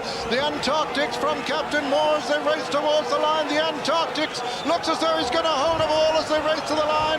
The Antarctics with Captain Moore putting in a tremendous run as they come to the line. The Antarctics and Captain Moore. The Antarctics wins it from Captain Moore. Strong Gold runs on to be third, just ahead of Interim Lib, and then came Wrekin Hill. Behind Interim Lib was 8 Springs, and then came Sarah J, and behind him the tremendous resilience. Brian Windsor, winner of 10 of his 23 races and 4th in the race in 1990. Well, there still appears to be a little problem with Twin Oaks. He's dismounted again by Neil Doughty.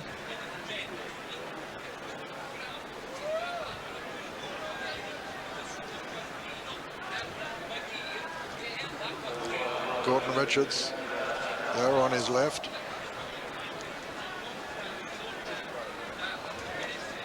Actually, it's not Gordon, I think it's his brother. But there is Gordon.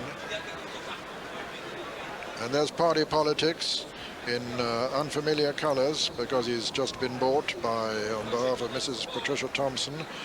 Likewise, Rock de Prince. It's written by Carl Llewellyn, deputising for Andy Andrews, who knows him so well, but who unhappily is sidelined with injury, to which one of the injuries to which these brave Cavaliers are so prone. But Andy's here to cheer him on this afternoon, to cheer on Carl Llewellyn, who's 26 and who's riding in his 3rd national. And this is the tallest horse, quite the tallest horse, competing in the race this afternoon.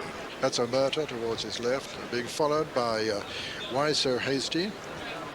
Those bright pink colours. That's Radical Lady in the corded colours to the left. Auntie Dot and Mark Dwyer. Mark riding in his 4th national. And this mare, one of the few mares in the race, was 3rd in 91 last year. She's a winner of 18 of her 66 races.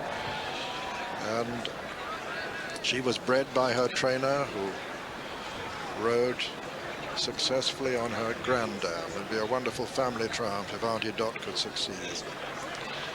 Meanwhile, here's the latest betting. And joint favourites 8-1, Docklands Express and Brown Windsor. Twin Oaks 9-1. Cool Ground also 9-1, and on 12-1 from 14s, Auntie Dot. Laura's Bow is 14-1. And they're being called in. They're crowding over towards the left, the near side, that is. But it could be, no, they're just turning there. Is Party Politics, the big horse in the centre. Wilsford trying to get in. And that away, Mr. Ed dwelt, and Rowlandson's Jewels dwelt a little too. And Cloney Grange is the first to show with Golden Minstrel on the inside. Golden Minstrel, Cloney Grange, Forest Ranger is right up there. Brown Windsor's gone up there from the outset. Huntworth's there on the far side, but Golden Minstrel is just the leader from Forest Ranger, then Character Reference, and Just So also there. And what a crack on the near side, and over to John Hammer. And they're spread right across the track, and among the leaders Go Far right in the centre with Over the Road, and Over the Road touchdown in front. And I can't see a fall at the first. There's one, in fact, it's Rawhide.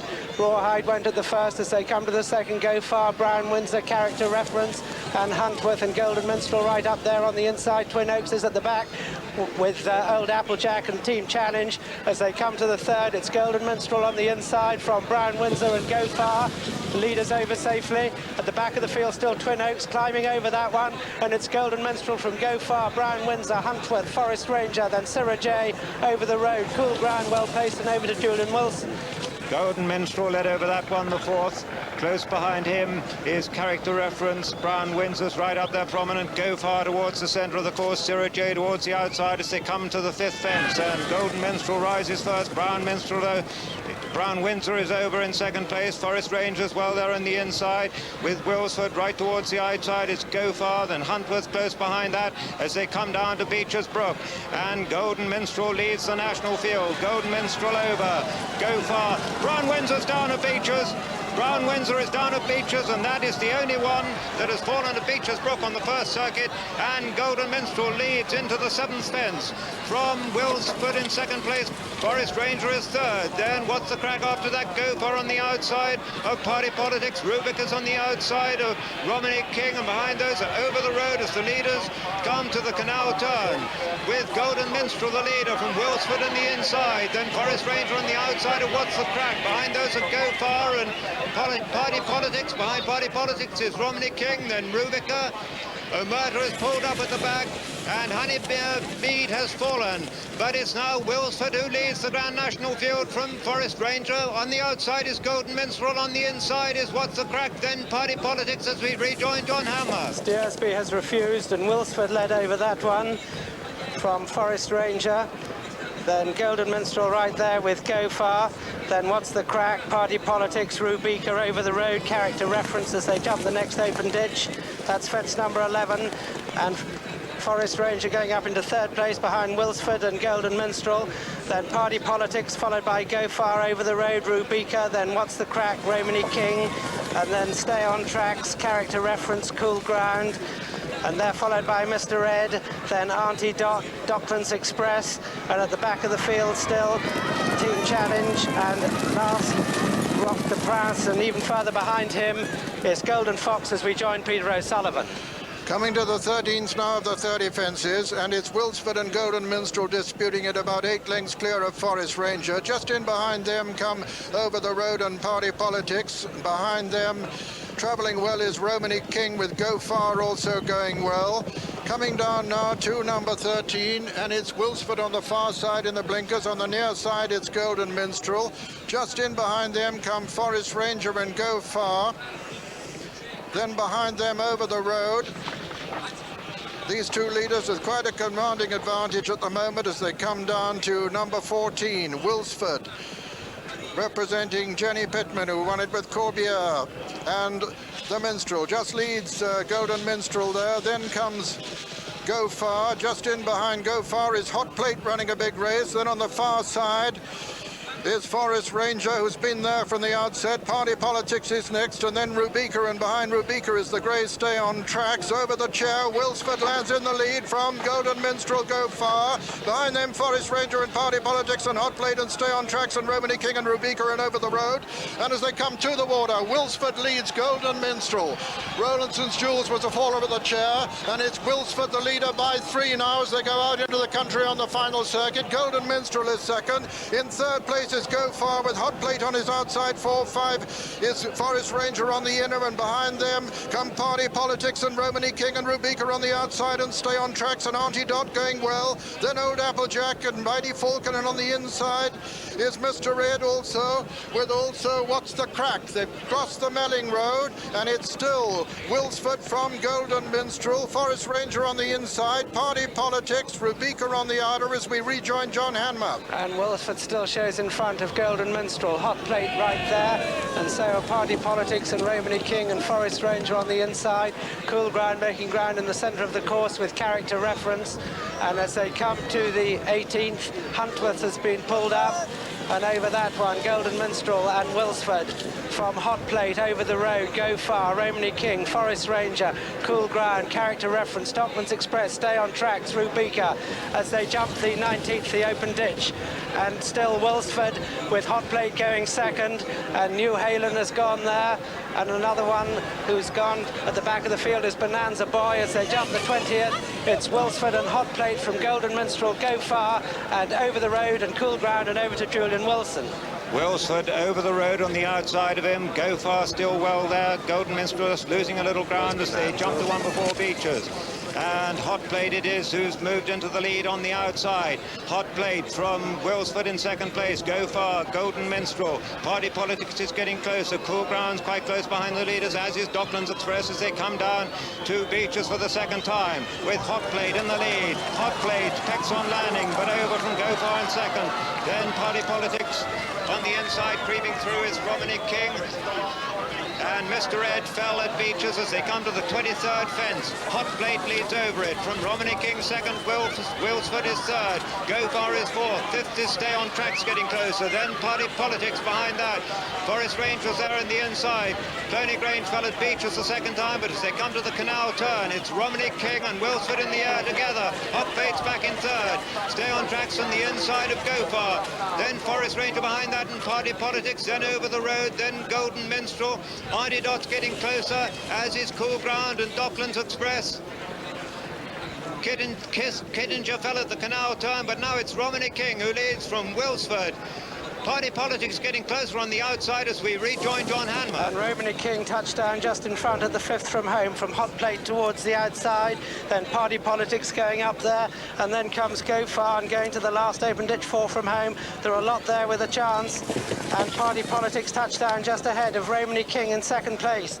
Then Hot Plate, then Stay on Tracks, and Docklands Express improving, then Go Far and Cool Ground and over the road as they jump the third from home, and it's Party Politics, and Carl Llewellyn lands in front of Romany King, then Docklands Express and Stay on Tracks, Go Far, Hot Plate dropping back, Old Applejack running on, then over the road Cool Ground, Forest Ranger, Twin Oaks.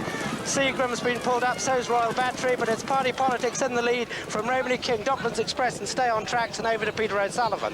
Yes, it's this, John. Party Politics in the lead by about 4 from Romany King. Stay on Tracks is running on well. Docklands Express is not far behind them. They're racing down now towards the second last fence in the National, and it's Party Politics who is well clear at the second last. Party Politics and Carl Llewellyn from Romany King. Twin Oaks is making very good progress from the rear, but Party Politics lands 3 clear of Romany King. Then comes Docklands Express in third now, racing down to the final fence, and Party Politics has the commanding advantage over Romany King, who's under pressure. Party Politics lands in the lead from Romany King. Then comes Docklands Express, and Laura's Bow has moved into 4th place. They're racing towards the elbow, and Romany King is putting in a tremendous challenge. It's Party Politics from Romany King. Laura's Bow coming to challenge Docklands Express for third. Racing towards the line of the giant Party Politics from Romany King. Laura's Bow has moved into third and racing up to the line. And Party Politics is going to win the 1992 Grand National. Second is Romany King. Third is Laura's Bow. Fourth is Docklands Express. And then behind them came Just So and Twin Oaks in a photo, followed by Old Applejack, and then over the road, and behind over the road was Stay on Tracks, and then Cool Ground and Go Far, and What's the Crack. This is the winner, number 8, Party Politics, ridden by Carl Llewellyn, owned by Mrs. Patricia Thompson, who only bought him a few days ago for a reputed £80,000 from David Stoddart, trained by Nick Gaisley, which will be an immensely popular success because he's a very, very well-liked trainer. Written by Carl Llewellyn, successful at his 3rd attempt in the National as a 26-year-old, with second number 11, Romany King, and what a fine race he ran, owned by Mr. L.J. Garrett, trained by Toby Balding, and ridden by Richard Guest. And third, number 18, Laura's Bow, came on the scene late, owned by Mr. J.P. McManus, trained by Frank Berry, the 10 times champion of Ireland, having his first runner as a trainer in the National, and ridden by a first-time rider, Conor O'Dwyer. Party Politics, though, is the 14-to-1 winner, and fourth was number 3, Docklands Express. So Carl Llewellyn returning to that hallowed arena after deputizing so brilliantly for Andy Adams, who has all our sympathy. Here, sidelined through injury, but here to cheer him on this afternoon. Carl Llewellyn, 26 years old, third time lucky, and Party Politics, a winner of 6 of his 15 races now,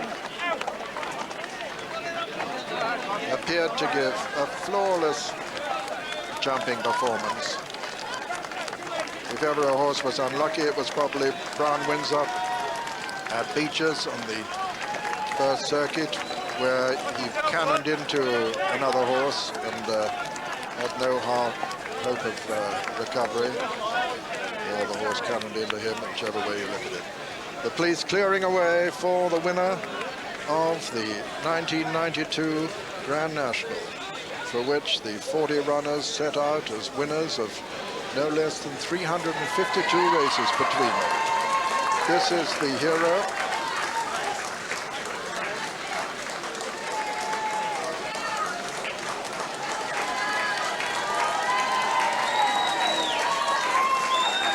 There are very few horses that can make these entry fences look puny, but he really did make them look easy. This great big fellow. Absolutely fantastic last-minute purchase, obviously. On behalf of Mrs. Thompson, a wonderful change of luck for Nick Gaisley, being congratulated there. He's been dead out of form. And a change of form couldn't have come to a nicer place.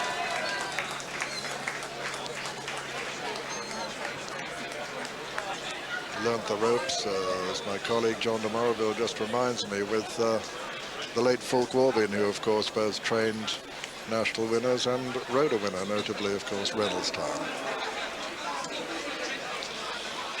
Among the stragglers, I just see Character Reference, who was very prominent early on, returning unscathed. Likewise, Why So Hasty.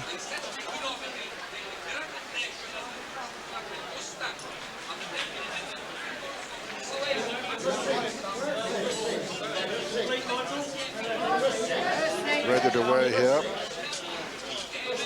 That's the stable companion of Party Politics, Rock de Prince, who was bought at the same time. Rubica's rider going through there. Rubica ran well. His former handler, Francois Dumaine, is here to see him this afternoon. Romany King, what a cracking race he ran under Richard Guest.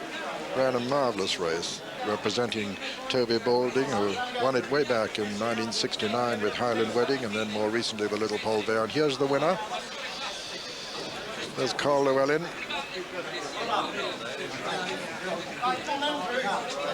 John Buckingham there, his valet. John, who won on Foyne Avon, you remember that 100-to-1 shock winner a little while ago.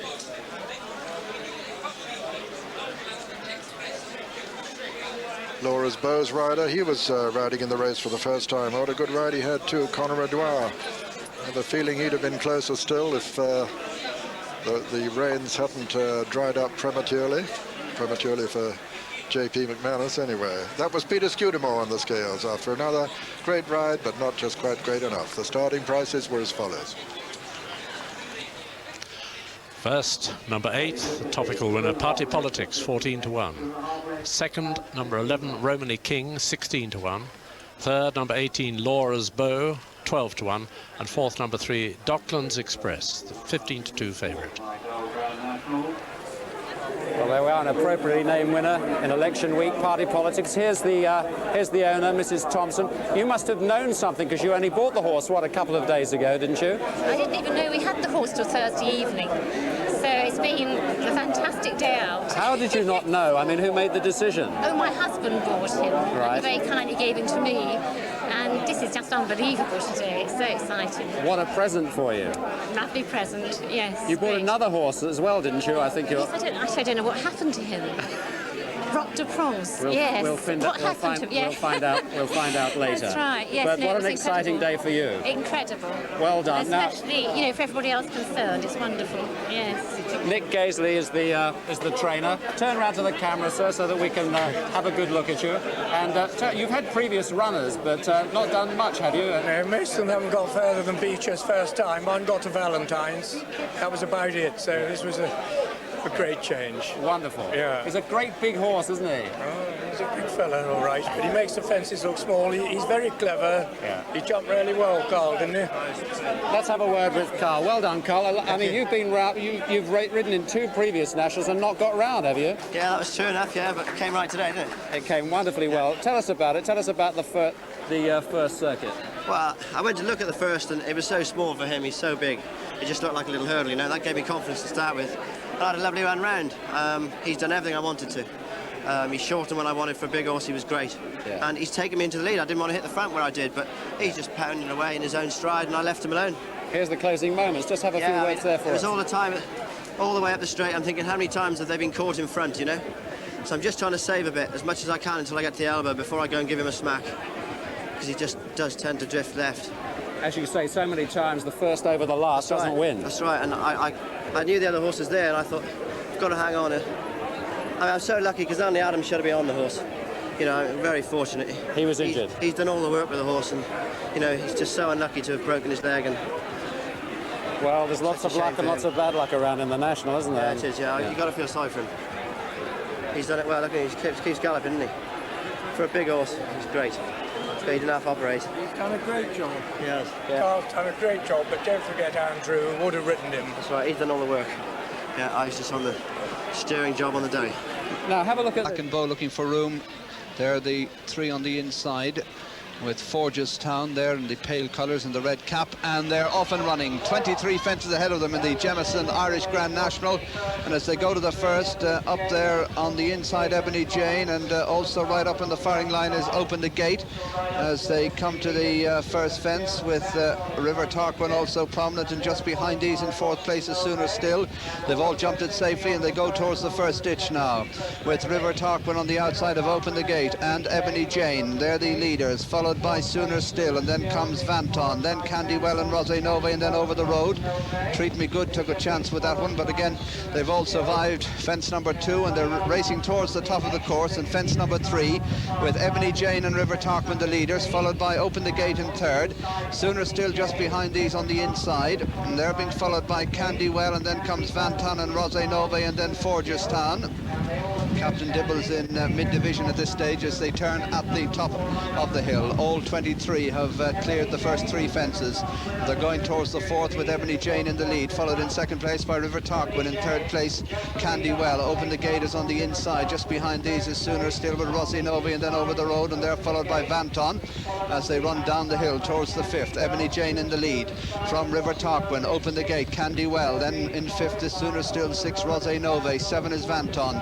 Then on the outside, Over the Road, followed by Forgestown and Final Tub as they clear the next fence. Sooner Still made a mistake there. Treat Me Good made another mistake in midfield as they go down towards the next ditch. And the leader is Ebony Jane, followed by River Tarquin and Candywell. Then Sooner Still on the inside. Forgestown blundered at that one. They're turning now towards the 7th fence, and Ebony Jane leads from in 2nd place Sooner Still, then River Tarquin, and they're followed by Candywell. And just behind Candywell comes the grey Open the Gate. Then just poking his head into the picture behind this is Rosé Nove. Over the Road is behind him on the outside.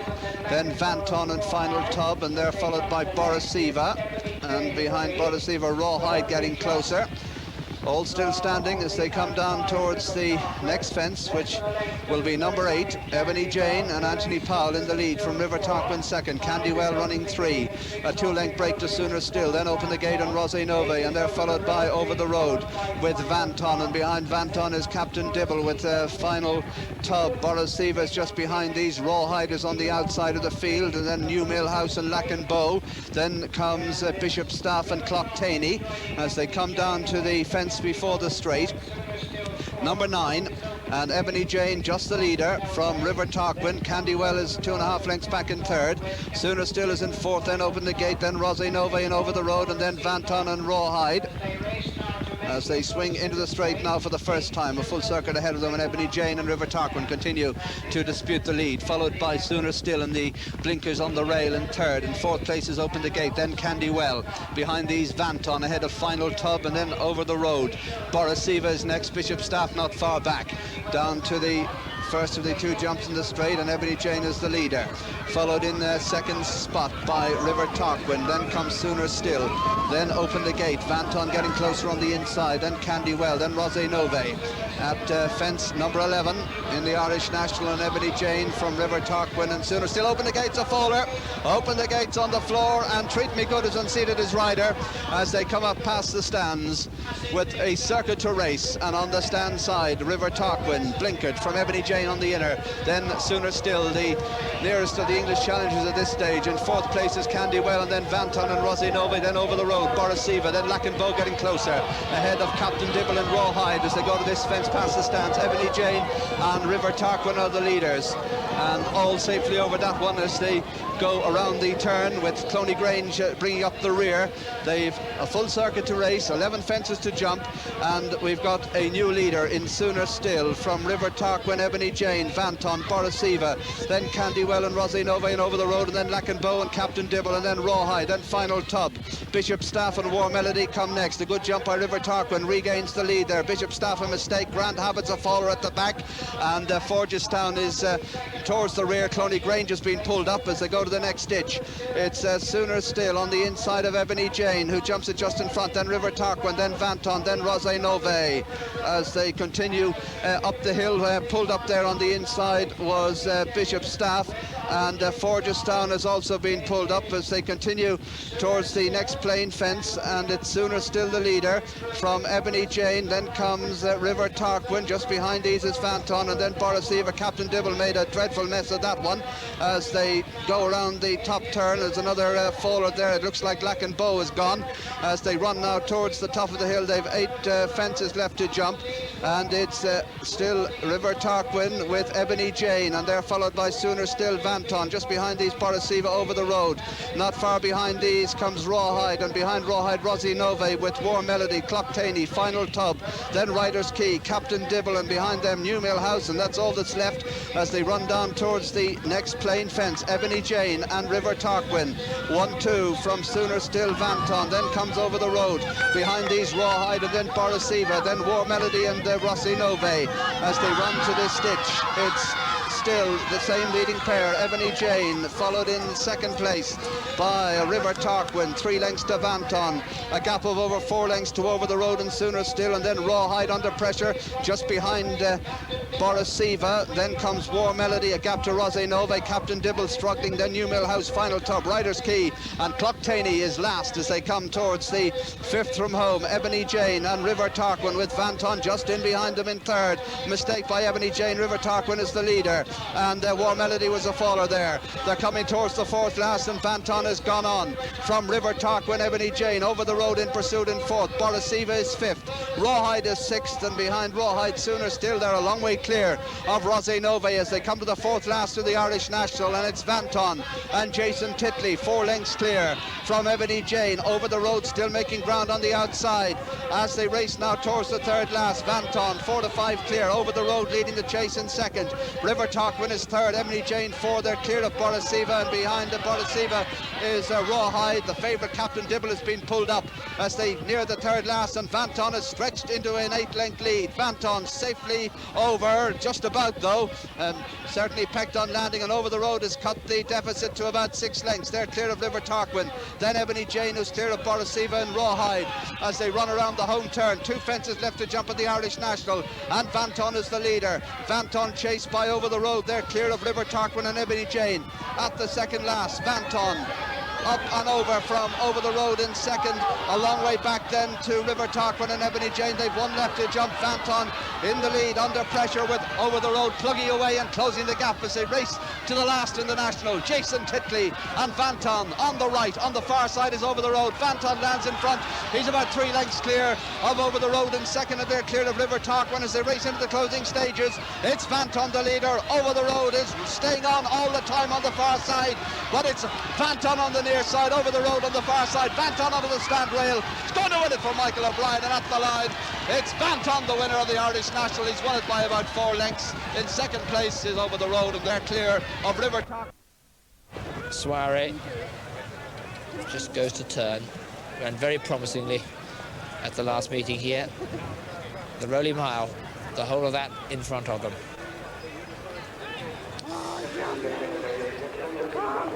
And A to Z leads those in the groove colours of Brown Cooper. And I've switched Dave Murray, her lad, to Marling. Dave Murray actually does A to Z, and it was he for Marling for A to Z who won the Best Turned Out Award. Congratulations to him and to the team at Michael Bell's. Michael Hill's hacking down, and A to Z can't get people to take her seriously despite the most decisive success here at the last meeting. 4 of today's rivals, remember, are against her. Skimble, Harvest Girl, Soiree and Perfect Circle, and they were all well behind at the finish. The tempo quickening only now, but any one of half a dozen could win it. As they come down to the dip, it's Skimble and Perfect Circle and Midnight Air swamp for speed. Here comes A to Z on the outside of the pack, a furlong to go. And Perfect Circle and Water Swinburne with A to Z on the outside, pulled wide and finishing well is Harvest Girl. But it's A to Z who takes it up as they race inside the final furlong, and A to Z takes it from Perfect Circle in second, very close for third.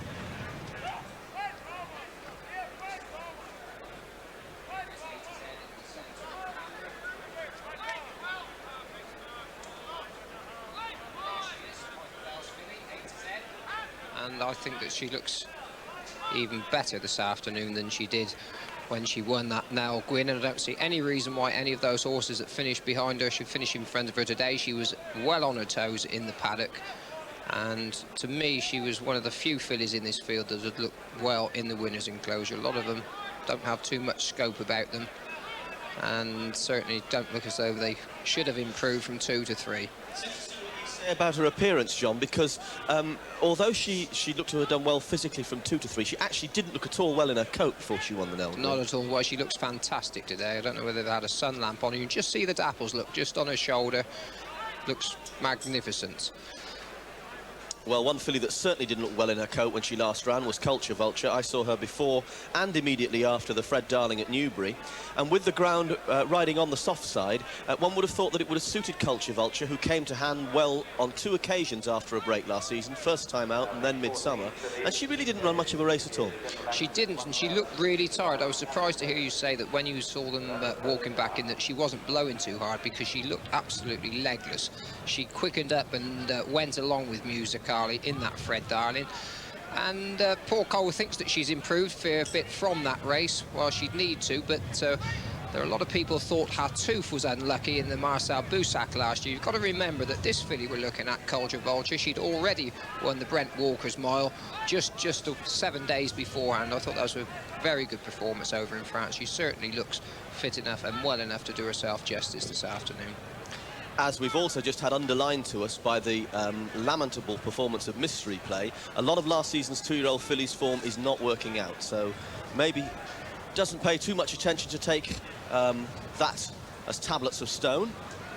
And number 7, Mahasin, is a member of this field that had the least racing last year and could, as the saying goes, be the dark horse in the race. She is Mahasin, number 7. She is bidding to give trainer John Dunlop, owner Sheikh Hamdan and jockey Willie Carson a treble in this 1,000 guineas, having won the 2 previous runnings with Salsa Bill and Shadaid. She's a fine big filly by Danzig out of a mare called Icing, who was a very good 2-year-old but disappointing at 3. She's bags of scope, but she was a little bit restive in the paddock. Yeah, she's quite long and leggy as well, so I think she maybe just lacks a little bit of substance, this filly, at the moment. Remember, she's only just had the 1 run at Ascot. Behind a good filly, it's got to be said, called Sun and Shade, but she'll have to be certainly have to have improved from that run. Well, let's have a look at one of the other fillies.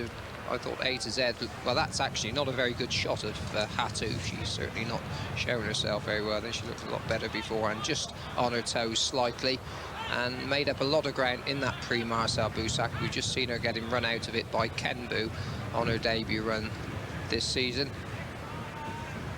Decent finish. She maybe could have done a little bit more cut in the ground though, Jim. Yeah, she's by Irish River, and a lot of his stock do go well with some give. But I think that the 2 occasions we referred to her or seen her, she's got caught flat-footed for a turn of speed. As Cricket had said, maybe the extra furlong here compared to the Imprudence 7 furlongs will suit her better. A stronger gallop would certainly suit her better, but the point about the race again is, will there be any pace on? And if it comes to a test of speed, Marling and Kenbu will be the 2 that surely will be seen to advantage, because they both have sharp turns of finishing speed. Kenbu is well, she's a funny shaped thing really, but she's a substantial filly, good quarter on her, and quickened up well to take the Imprudence. Got an enormous backside on her, Kenbu, a real powerhouse, and you would think that she'd be better off suited to sprinting. Got a few more left to go in. Let's have some late news from Mac. And 8 greys have won it, and there's money for Kenbu, 14 to 1 into 11 to 1. Musicali, the 7 to 2 favourite, and 3 out of 30 Fred Darling winners to try to win the 1,000 have gone and won it. 11 to 2 against Marling, 6 to 1 Soiree, good money for A to Z into 10 to 1, and that's tight. 11 Kenbu, 12 to 1 against Perfect Circle, and 16 Mahasin. It's 51 years since a maiden won the 1,000 guineas. Musicali, 7 to 2 favourite, 5 bar 1. Perfect Circle, Skimble and Soiree are fillies that finish behind A to Z. That there's plenty of optimism behind their reversing that form, but I'm not so sure. It's a very open guineas. Marling at 25 to 1 last year was my choice, but I'm not at all confident. What do you think, John? Well, I've committed myself to A to Z. Thought she was a good each way price. She was 16 to 1 earlier. As you said, it's a fascinating race, not one to get too involved with. Pearl Angel's last to go in. Let's join Rawley. Yes, Lester Piggott and Pearl Angel, the last 2 to go in for this Group 1 general accident. 1,000 guineas, almost an accident there. Mahasin getting very, very fractious. And she's actually done it before. The handlers know all about that. There are 2 of them there with her, trying to just calm her down. Willie Carson, you see, in the Hamdan Al Maktoum colours, just getting back into the plate. They, of course, have won this race for the last 2 years. Salsabil and Shadaid. Willie Carson back in the plate on this filly. Only once raced, remember, and nearest to us. But the starters, Keith Brown and Judy Grange, have all the others in, and that's it. Away they go in the 1,000 guineas. A very level break indeed. Culture Vulture is one of the first to show with the favourite Musicali, and it's Musicali taken into the lead, but passed now by Mahasin. On settling down after a furlong, Mahasin leads the Guineas field from the favourite Musicali. After them for France, up on the outside, Hatouf. Close up after these come Soiree with Culture Vulture. Then over on the inside is A to Z. These are being followed by Kenbu, also for France, and then Central City towards the rear, the outside of Nimble Deer. The last 3 are Marling, Pearl Angel, and finally last of all in 14th place is Skimble. But it's Musicali after 3 furlongs leading the field still, with Mahasin very close on the inside. Culture Vulture with the white base tucked in just behind. Soiree still to the forward on the outside comes Hatouf. They're running down towards halfway now in the 1,000 guineas, with Michael Roberts and the favourite Musicali still leading from Mahasin. Then Culture Vulture, Soiree and Hatouf, and it's over to Graham Good. So they're well inside the last half mile, 3 furlongs to go. Mahasin the rail running a very big race. Musicali with a white face, Culture Vulture in the blue and yellow colours, Soiree with a red cap, Hatouf on the outside, Skimble under pressure, Pearl Angel and Nimble Deer, the rank outsiders are out of it. It's going to be a battle now. Marling's off the pace, Kenbu the rail with a run, but it's going to be down the centre of the track. Hatouf in the light blue colours, Musicali, but Kenbu has the advantage of the rail. A furlong to go, Kenbu in the green colours, red cap the rail. Hat-Tooth, France 1-2. Marling, can she use her speed now? They're inside the final furlong. And it's Kembu with Hat-Tooth and Marling. A perfect circle on the outside. And Hat-Tooth is going to land it. Hat-Tooth beats Marling in a photo from Kembu and perfect circle. A big break to Culture Vulture A to Z, and then Pearl Angel, followed home by Soiree, and the field trail back to Central City, Mahasin and Nimble Deer, who were the last three. And so the outcome of this, the general accident, 1,000 guineas. It's a very close call indeed between number 5, Hat-Tooth, in the colours of Maktoum Al Maktoum. This one training France by Cricket Head, maintaining her amazing run in this race. It's second on the far side, to our evidence, is horse number 8, Marling, ridden by Steve Cawthon. Third horse home is number 6, Ken Boo, in the green colours, and on the far side is Perfect Circle. Well, Marling and Steve Cawthon tried to conserve her speed to the last desperate minute, but Hat-Tooth, the brave Hat-Tooth, under pressure there for Walter Swinburne, for whom this is another winner in the race, following on Musical Bliss for Michael Stout earlier in this sponsorship of General Accident. But it's Hat-Tooth going on from Kembu the rail, but here on the outside comes Marling with a desperate late run, but it's going to be Hat-Tooth who gets there. The judge officially calls a photo, but this is Hat-Tooth coming home under Walter Swinburne.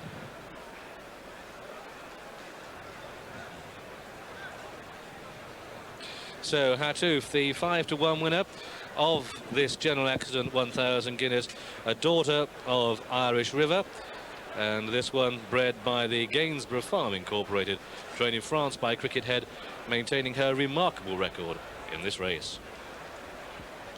Well, a tremendous finish to our first classic of the season, and once again Walter Swinburne's cool judgment in a big race has been seen to great advantage. He lay handy in a race where there was no pace early on. They were all over each other, fighting for gaps, and coming down into the dip, it became a case of who would get the best run. She's quickened from the front, she's had no trouble at all at any stage, but behind her, A to Z, being hampered now by Mahasin, who's hung and given Willie Carson a really rotten ride, has had not a lot of luck. Steve Cawthon, yellow jacket, blue sleeves, just to the right of picture, doesn't get much room. Perfect Circle, it's tight for her. Ray Cochrane, dark blue colours, brown sleeves. Music Carly, white face, just checked there as Hat-Tooth went slightly across her. She gets more or less rough-housed out of it up the hill. It'll be a very interesting head-on. The grey Ken Boos come to join issue, and we're in for a fighting finish, John. Yeah, it was always going to be a struggle for Marling because they went no gallop. She's a filly who had stamina doubt, so Steve more or less was compelled to hold her up, and when she's come out, maybe she's just given Perfect Circle a little bit of a nudge, nothing too much of hasten to add, and she was doing all of her best work in the closing stages. But Walter Swinburne, he was in the right place throughout the race. She's just changed legs with 100 yards to run, Hat-Tooth, and that's just enough to see her home.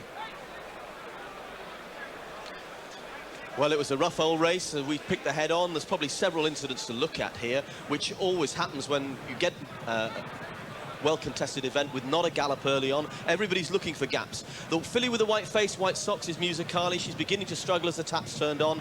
On her right is Mahasin, who started to wander as she weakens out of contention. On the wide outside, or wide I should say, the eventual winner, Walter Swinburne, his filly Hat-Tooth just drifting in towards Music Carly as she begins her run. They go down into the dip, and there's no doubt that there she hampers Music Carly. Walter's got his stick in his left hand, and he's done everything he can to keep his filly straight, and he hasn't improved his position relative to Hat-Tooth, and I don't think that will warrant any censure at the stewards' inquiry. They're looking at that now. Behind her, Marling has to switch out from behind, but looking at it head-on, John, although she's to switch, she hasn't had as bad a run as it looks side-on. No, I just think that most of her problems came a little bit earlier on. She's come from just that little bit further behind in a race that was always going to quicken up late when they've hit the rising ground. And I should think Walter Swinburne, I should think his heart was in his mouth when he sensed Marling coming up there, because remember, he was riding this filly throughout last year, and well, he's obviously made the right choice. Hat-Tooth's got it just in front of Marling.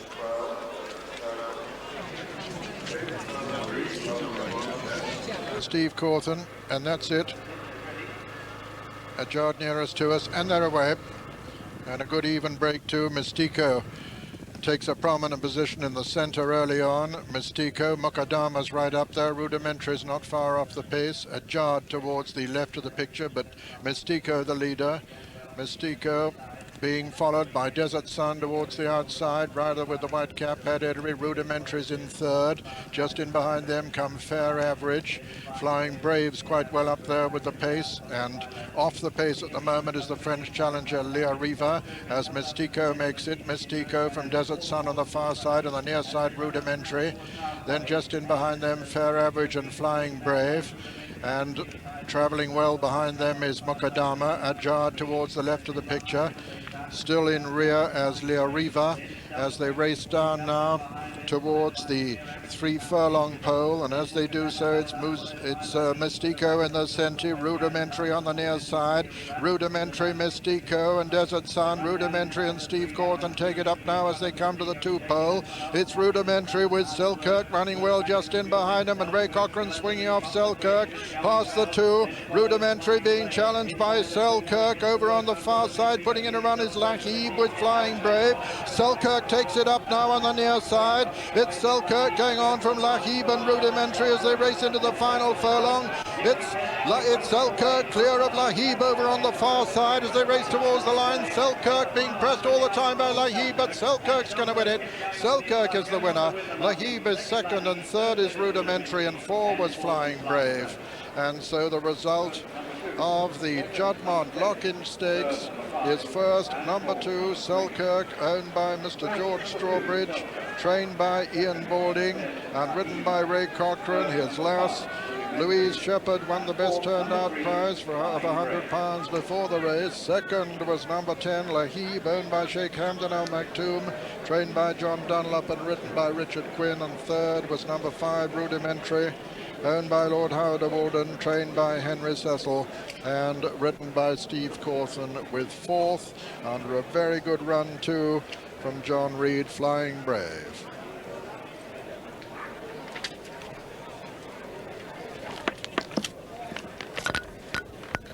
Well, this was a brilliant performance by Selkirk, really one of the best performances by a miler for a number of years. He's lobbing in behind there, Rudimentary. It was surprising how quickly Mystico went out. In fact, Rudimentary took over the lead before the halfway stage. But now Steve goes for his whip, and you can see that Ray, who's been swinging off Selkirk, within 2 or 3 strides, he's gone from a length down to a length up.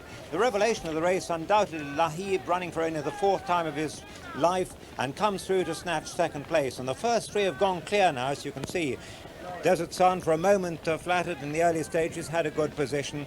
Now, this horse running for the first time this season, just, I won't say getting tired, but Ray Cochrane decides to keep him up to his work, because Lahib's put in such a good run on the far side, and he just drifts a little bit to the stand side and stargazes a little bit Selkirk. But what a good performance this was. He's gone a good 3 lengths clear. Look at the stride on this horse. This has always been his great asset, and of course this straight mile has been perfect for him.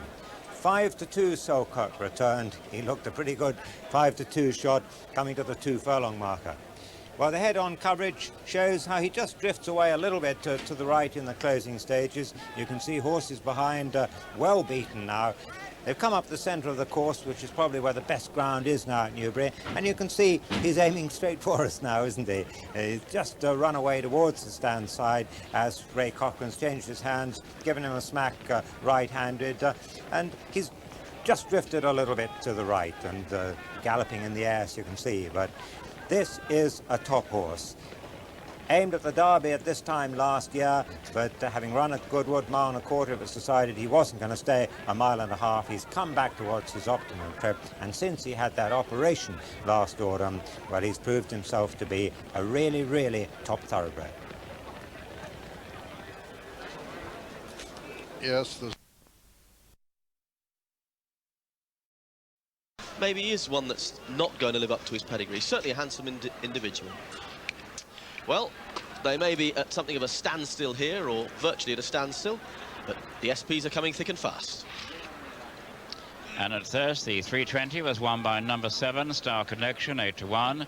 Second, number 6, Mudafar, 4-1 favourite. And third, number 5, Dorset Duke, returned 11-2, age ran.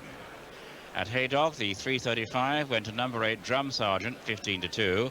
Second, number 6, Gondo, 4-1 joint favourite. And third, number 2, Pallium at 14-1.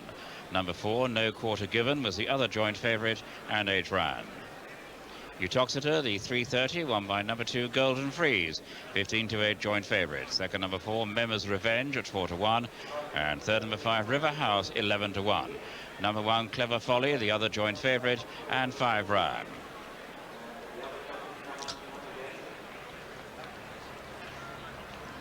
Meanwhile, back at Newmarket, here's the betting reads. Al Nasser Al Washik, 11-4 favourite.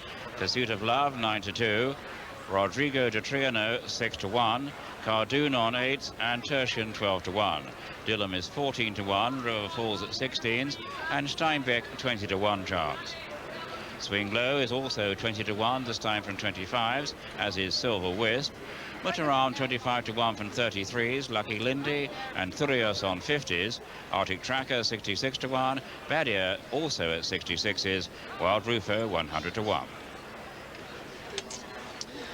So a little money for a couple of the outsiders. There's another sporting outsider, Lucky Lindy. Richard Hannon told Brough earlier in the afternoon he'd have liked some more rain for Lucky Lindy to have a better chance, because he's essentially a horse who needs plenty of give. Battled on well to win at Kempton, but although we had some rain and it might have looked quite nasty here some 15 minutes ago, I can assure you it didn't actually get much more than a drop. Fueled by a wind, it may have looked worse when it hit the cameras, but they haven't had anything that would remotely affect the ground. Well, the Rowley Mile, good old Rowley, as the stands, and to the right of our picture you can see one of the stewards' boxes, and there's also the left of picture the head-on box and the judges' box. It's a pretty daunting sight, Jim, isn't it? If you walk down to the lookout through the starting stalls, you've got a straight mile to run, then you can see why it's much better for horses. I wouldn't mind running up it for 120 grand like most of those, and knowing you, I would think you'd be one of the first to volunteer. I'd rather ride up it for the same money if I'd given the choice, but when you're running in a straight line, you can see why. If the wind's blowing, and from a psychological point of view, certainly if you're just getting a tow from one horse to another, makes a big difference. There's the people who don't have quite the same responsibility as they used to. There's the judges in their box. The photo finish has taken some of the excitement away from their job. Certainly some of the pressure as well. Mind you, there's been one or two even had difficulty reading the result of the photo finish, but anyway, we won't go into that. Let's have a look at Wild Rufo. And I think it's a little bit of a cheat, really, that he was the outsider of the entire field. He ran his heart out when he ran behind Pursuit of Love, even if he was just carrying a few pounds less, and certainly looks well enough. I could see this horse being won, along with River Falls, who'll be up there in the early stages. Leicester just getting off the back of Rodrigo. Just seeing him play up there and watching the two-year-olds in the last race, all saying that sheep follow one another. I didn't realise that horses, to the same extent as those two-year-olds did, to a lesser extent Wild Rufo there. Once one starts to play up, the others seem to. Yes, I don't know. Well, certainly if you get one horse jump into the left in a hurdle race or a chase, then they always tend to do exactly the same the rest of the field. This is, I just think it's generally that you get one or two horses that just like to just stop and think for a while before they actually go in. Anyway, let's have some late news from Mac. I understand English trainers in France and America, horses go straight in. Here they have to shove them and push them. What's wrong with our trainers? They can't train horses to go straight in. We saw Wild Rufo there, well, 5 greys have won it. It's 100-1 to win the 2,000 guineas and become the 6th. Backing Al Nasser Al Washik, 5-2 favourite now, with 9-2 against Pursuit of Love. 6-1 Rodrigo de Triano. A bit of rain must have put off a few backers there. 8-1, good support for Cardoon. 12 bar, including Dillon, into 12-1, but 5-2 Al Nasser. 9-2, Pursuit of Love. Well, the tactics are a bit of a head-scratcher to me, but I was very impressed with Al Nasser Al Washik, who'll be one of the last to go in the other day. I'd stick with him. Only got one more left to go in. I think that the fact that he's shown plenty of speed, Al Nasser Al Washik make Steve's job slightly easier. Let's hope that he has a better run than he did on Marlin. And the last one looked to be going in there, Tertian. Packed crowd here this afternoon, as you'd expect, on a Saturday for this second classic. And most of them will be watching it on the big screen across the course till they come up to the furlong marker, but let's go and join Rawley. Thanks, John. And the last two to go in are two of the three Frenchmen. Cardoon, who's now in.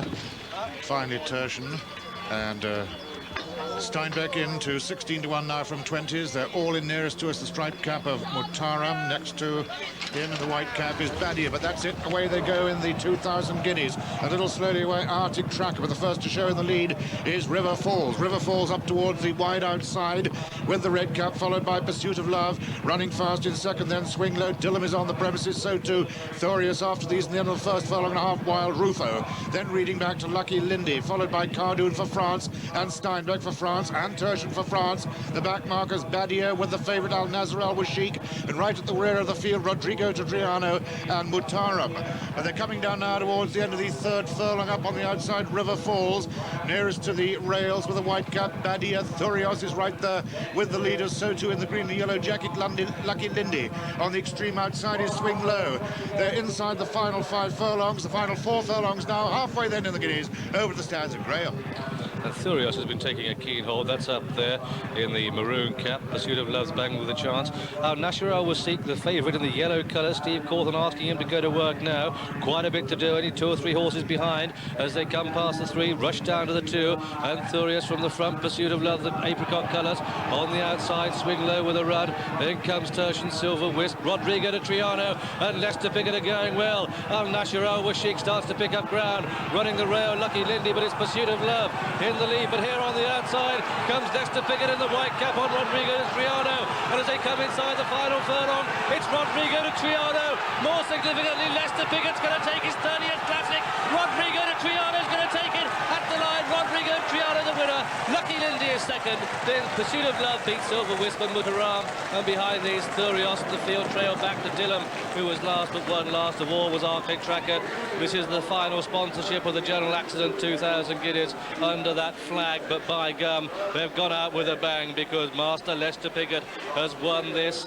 The 6-1 shot on this son of El Gran Senor for the colours of Robert Sangster, trained at Marlborough by Peter Chappell-Hyam. A little bit slowly out of the stalls, but he came there wide, he came there fast, he came with a thrust. Lester Piggott's 30th Classic. Look at the man coming down the centre of the track there. Rodrigo de Triano, the horse. Lester Piggott, the man. Marlborough trainer Peter Chappell-Hyam is come to take it. Second horse home is number 6, Lucky Lindy. A terrific run under Mick Kinney in the rail, the green jacket there. And we'll find that the third horse home is number 8, Pursuit of Love. That's the 1, 2, 3. But really the second and third playing second fiddle to the Maestro. Let's celebrate his victory.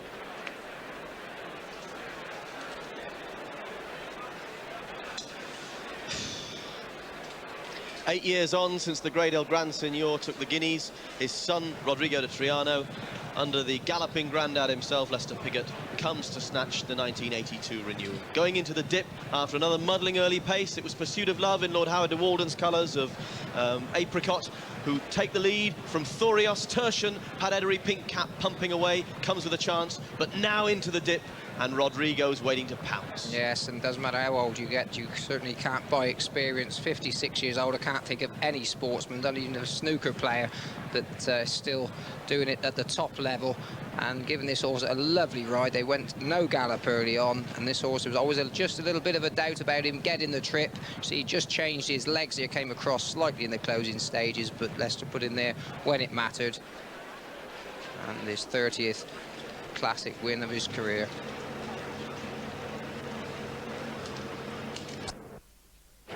Talking of pacemaking, here's a fascinating character, because Al Nasser Al Washik, having been held up in the Guineas and ran very disappointingly, made all the running in the Dante at York. Now we got a possible drama here, because not for the first time in his life, young Senor is playing up about going into the stalls.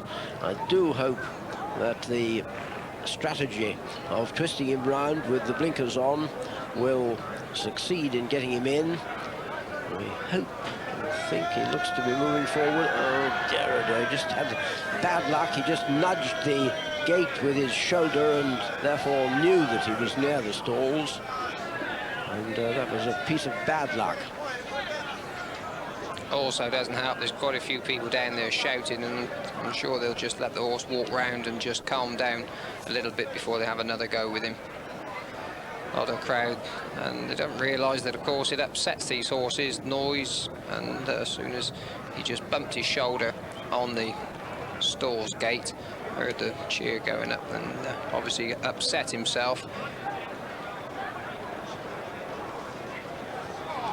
Go on, old fella. Hope that he does go in. He's certainly got a chance. Go on. Oh, dear. More in than out. He's quite a big, thick horse. There's not that much room for him inside the stalls, and that's often the cause of incipient claustrophobia, I suppose you could call it. Horses just don't like the feeling of being shut in to a small space. Might just be that they'll leave him, just let him settle down for a while. Once a few more have gone in, maybe he'll just go in quietly. He's got himself into a little bit of a stew. They've just taken the hood off of him. Ray Cochrane's just put his feet back in the irons. I expect to just let him walk around quietly, just to settle down.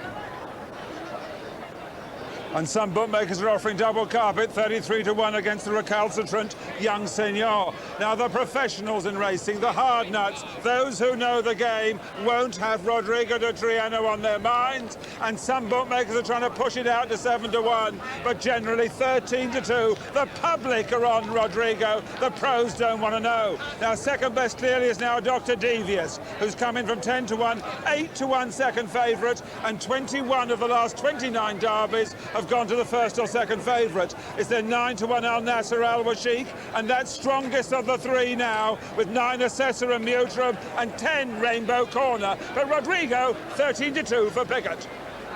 And there is Leicester in the stalls, and you've seen with both Leicester and Walter Swinburne on Assessor how the jockeys sensibly take the weight off the horse's back once they're in, standing on the panel along the side of the stall, so that provided a horse is sufficiently equable and calm not to get uptight by being in a stall, this is to some extent a rest for them.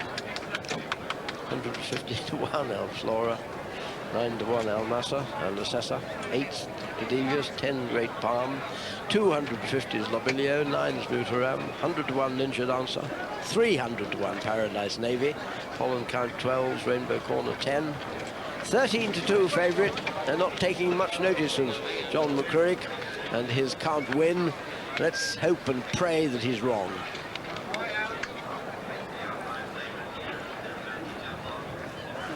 Well, Graham, I can't remember how many derbies you've called, but this must be one of the least predictable. In terms of tactics and in terms of result, in both instances, it's very difficult to sort out. You'd expect to see the guaranteed stayers, and there aren't many of those about in this race. Pollen Count and arguably Saint-Jovite, the two to go in. Here's young to make the pace. Young Senor being given another chance into stall 15. The others are lined up: Mutaram and Willie Carson on the striped cap, Great Palm in the green cap, and Leicester there in the spotted cap on the outside. Tactically, if he is to hold a position early on, he's got to use a lot of the horse's speed up the hill to get a good position from stall 19. But here is Young Senor. They are race horses, they are geared and trained. Rodrigo Triano at 13-2, Dr. Devious at 15-2. So Peter Chapel-Hyam with the first two, and they're going without Young Senor. An announcement on that will follow, and it's Pollen Count and Rodrigo de Triano just trails early on. Pollen Count and Twist and Turn are the first two to show, with Al Flora up with the pace, and then just in behind these Al Nasser Al Washiq. And now Leicester's got Rodrigo de Triano tucked in behind them, but the pace doesn't look to be that strong, and it's Pollen Count sharing the running. Pollen Count doing the work with Twist and Turn and Dr. Devious. and St Jovite pressing there for 4, a line of 4. Then comes Great Palm with Rainbow Corner the rail in 6, followed by Alflora 7, and then Thorios, followed by Ninja Dancer, and then comes Al Nasser Al Washik, and Assessor is dropping out to be last at this stage. Rodrigo de Triano in the spotted colours, spotted cap colours on the outside of the pack, and they go through the first half mile. And it's Twist and Turn the rail, Pollen Count and Great Palm, a line of 3, Dr. Devious tidy in 4, and then comes St Jovite 5 on the outside, Mutaram position 6, and then Al Nasser Al Washik, the yellow colours, wide in 7, Alflora 8, Ninja Dancer and Thorios, and behind these comes Young Freeman, and Leicester going to ask a lot of Rodrigo to win from where he is. He's at the back of the pack with Labilio and well saddled, Assessor hard ridden and Paradise Navy, only the other ones behind, but Mr. Ice Cool has yet to ask his horse to quicken, and they come past the halfway stage, and it's Twist and Turn the leader, Twist and Turn from Pollen Count on the outside, and then Great Palm is third with St Jovite 4 and Dr. Devious racing 5, and Leicester starting his move on Rodrigo de Triano. Al Nasser Al Washik is making ground too as they begin the descent to Tattenham Corner. And it's Twist and Turn leading from Great Palm on the outside, and Leicester and Rodrigo de Triano. There's a big gap behind the main bunch. He's heading those trailers as they turn for home. Not going to win. It's Twist and Turn, Great Palm, Dr. Devious, and then behind these St Jovite, followed by Alflora. Mutaram is making ground. Here comes Silver Wisp, the horse with the big white face. Al Nasser Al Washik with a big run too. Just over 2 furlongs to go, and it's Twist and Turn pressed by Dr. Devious in the pale colours on the outside. Then St Jovite and Mutaram, and Al Nasser Al Washik and Silver Wisp is continuing to eat up ground as Dr. Devious goes for home. Just over a furlong to go. It's Dr. Devious in the lead. St Jovite, Silver Wisp pressing second and third, but it's Dr. Devious in the lead as they race up towards the line.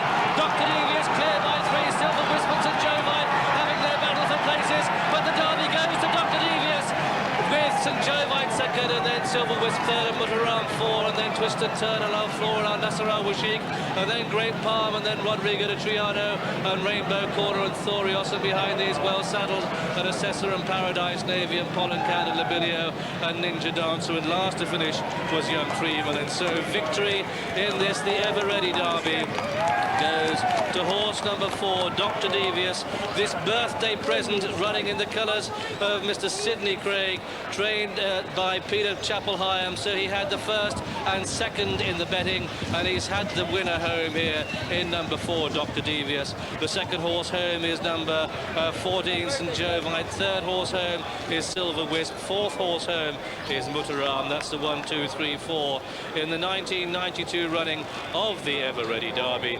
Victory for Dr. Devious and John Reed and Peter Chapel-Hyam.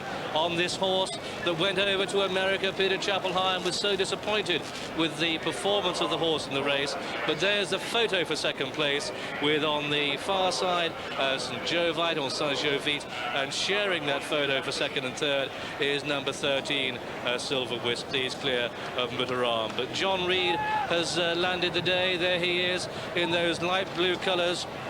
John Reed on his 8th Derby ride. The previous best he's been was 4th on Sir Harry Lewis back in 1987. But it's Dr. Devious, this horse that travelled to America to go and contest the Kentucky Derby, has come back to take the Derby, the Ever Ready Derby. John Reed going for home, and on the line, he's going to get there. On the line, he is the winner. John Reed, a man in form, and amazing to think as his arm punches the air, he's got for us too, and behind these Petradio, who's losing a pitch, just over 2 to race, and the favourite Osho Sharp throws down the challenge. The Triptyque, but coming fast on the stands rails is Dubai, and they've got a furlong and a half to go, and Steve Cawthon strikes the front and goes for home, and the race looks all over in a matter of strides. This is an impressive turn of foot served by Osho Sharp. She's drawn away from Triptyque. Dubai back in 3rd place inside the final furlong, and it's Osho Sharp for 6 to 4 favourite. Steve Cawthon and Henry Cecil on a real high this week. It's Osho Sharp who wins the Gold Seal Oaks. Untold next to the rails. Here in the grey jacket comes Midway Lady, but look at Maysoon in the blue, absolutely cruising on the outside of her. 1.5 furlongs left to race. Untold, Midway Lady, Maysoon and Colour Spin, forget the rest. Inside the final furlong, Untold next to the rails, now being joined by Midway Lady. Maysoon on the outside, and close home is Midway Lady who asserts. Midway Lady really stretching. Midway Lady wins the Oaks. As Diminuendo bursts on the scene and quickens clear. Diminuendo with just under 2 to go, goes 3 clear of Sudden Love in second place. Indian Rose staying on with the yellow cap, but Diminuendo has this race sewn up. They've still got over a furlong to go, but Steve Cawthon punching away on this classy filly. Diminuendo is 6 lengths clear of Sudden Love, with Animatrice from place coming up towards the line. Diminuendo and Sheikh Mohammed for another impressive victory in the Oaks. Diminuendo wins it. Sudden Love is second, Animatrice third. There may be problems at Epsom and plenty of problems in racing as a whole, and this meeting has to have a rethink, but there's no doubt that it's still a great vantage point, a great improvement, this new stand, and if you come here, you do get a tremendous view of a unique racetrack. 1.5 mile green horseshoe, and here's how they bet for the Goldseal Oaks. Well, let's see, the 11 to 10 favourite, Perfect Circle 9 to 2, User Friendly 5 to 1, and Fawaid on 7s, Shining Bright 20 to 1, Saratoga Source at 33s, along with Pearl Angel, and they're all quoted. Yep. Ladbrokes, the Magic Sign, are backing the favourite 11 to 10 very best, some going even money, all at sea. Roy Christie at 15,000 to 3, he's laid against Perfect Circle, now 9 to 2, 5 User Friendly, 7 for Wade, the Magic Sign on the favourite. Tactics will be quite interesting here. Fawaid in the blue colours couldn't attempt to go. User Friendly guaranteed to get the trip, but may become better off the pace. All at Sea, a very handy filly indeed, and Paterie is loaded and primed to go, and it's Fawaid going on. Fawaid the early leader from User Friendly, with Pearl Angel in third, and then comes Shining Bright on the outside showing 4, with Perfect Circle the inside, and then comes All at Sea, and Saratoga Source is the early trailer. As they go through the first quarter mile, it's Fawaid setting a good pace. Fawaid the leader, from Shining Bright in second, and then Perfect Circle the inside of User Friendly's third and fourth, followed by All at Sea, the filly with a white face, Pearl Angel in the orange, and Saratoga Source, the back marker, in white. They continue their journey uphill for the first 3 furlongs, and it's Fawaid and Christy Roach leading by a length and a half, the Shining Bright in second, and then User Friendly, Perfect Circle, All at Sea, then Pearl Angel and Saratoga Source, and they've gone through the first half mile now, and they race past the 8 pole. It's Fawaid leading, Fawaid User Friendly, and then Shining Bright, followed by Perfect Circle and All at Sea in 5, 2 lengths back to Pearl Angel, and then on the outside is Saratoga Source, and that one, those two are sharing last place. They come past the 7 marker, and it's Fawaid and Christy Roach leading from User Friendly in second, and then Shining Bright in third, and then Perfect Circle, and behind Perfect Circle is All at Sea, and then Saratoga Source on the outside of Pearl Angel. They come down towards the halfway stage and past it in the Goldseal Oaks, and still Fawaid and Christy Roach from User Friendly in second, and then Perfect Circle making ground on the outside of Shining Bright. All at Sea, this very handy filly's back in 5 as they pass the 5 pole, some 5 lengths off the leader. Saratoga Source pushed along in the white jacket, and Pearl Angel drops out to be last. They begin the descent to Cheltenham Corner, and it's Fawaid who still has it from User Friendly in second, and then Perfect Circle, bred to get the trip in third, well placed, a length and a half back to All at Sea, is going to come with a run through on the inside as User Friendly and George Duffield go for home, but Paterie is cutting through the pack on All at Sea. A great run this by All at Sea, but it's the stamina of User Friendly that comes into play now, and that one goes a couple of lengths clear, and all of a sudden All at Sea is having to work very hard. They're 6 clear of placed horses, and inside the final furlong it's User Friendly in the lead. User Friendly pressed hard on the outside by All at Sea, and they're both battling bravely. User Friendly, George Duffield looking for his very first classic win. All at Sea inside the final furlong. She isn't going to pick back User Friendly, and User Friendly stamina has won the day, and User Friendly is the winner. All at Sea is second, and Pearl Angel comes through to be third. Lester Biggott's nicked third place from Saratoga Source 4, and then Shining Bright, and behind these came Fawaid, and the last horse to pass the post was Perfect Circle. And so this journeyman jockey, George Duffield, has landed his first English classic on a daughter of a Derby winner, User Friendly, in the colours of Mr. Bill Gredley, trained at Newmarket by Clive Britton, his very first winner in the Oaks, this 5 to 1 shot.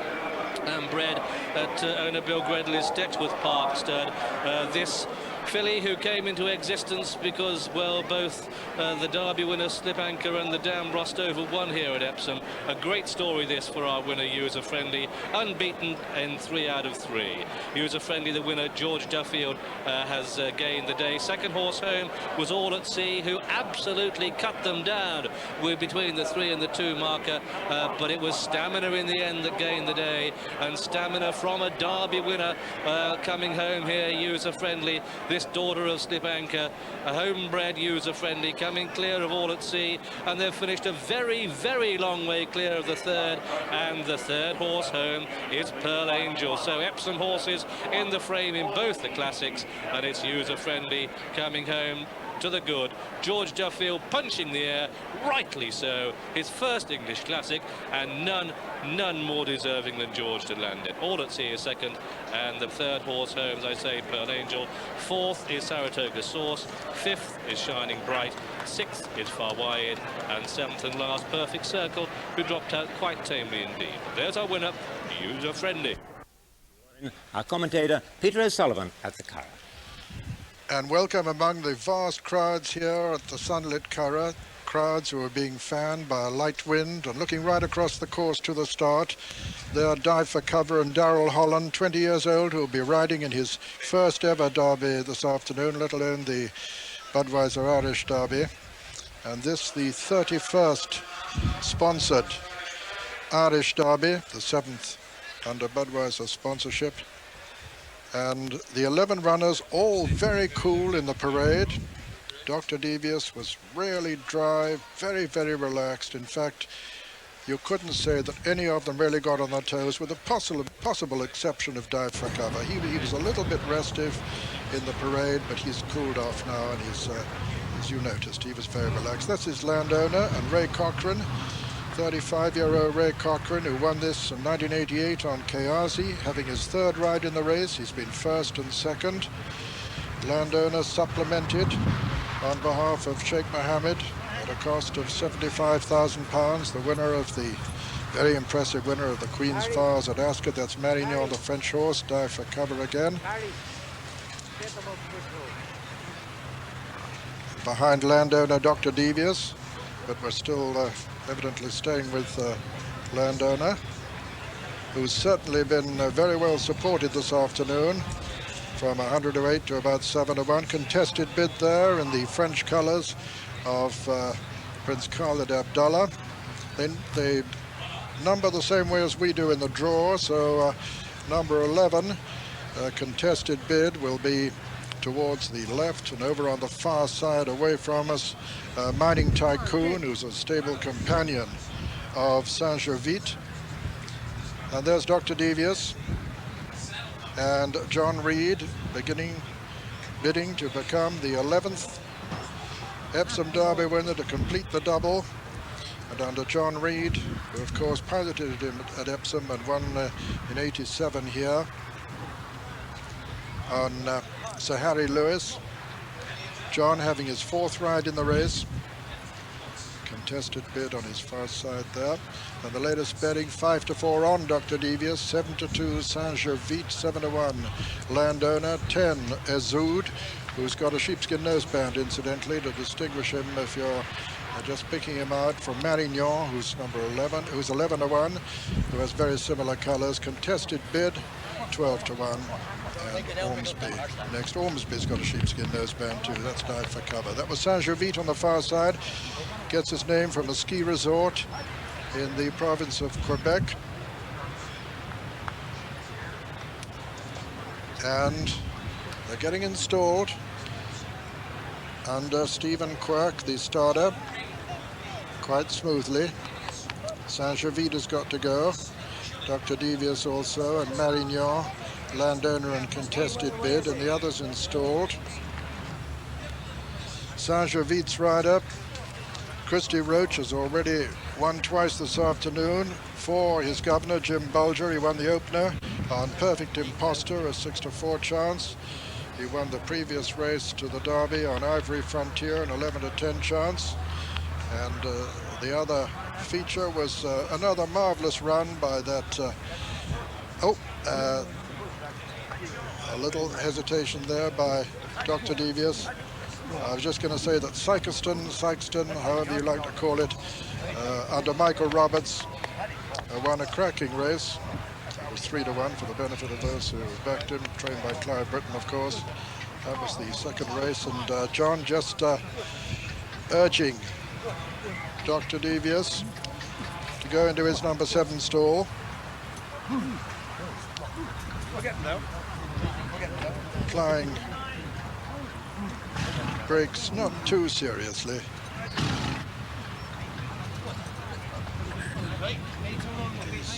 Halfway in, that's contested bid nearest to us. And that's it. Now looking right across to the mile-and-a-half start, I see Marignan to go, and Saint-Gervais, the Premier Hope of Ireland.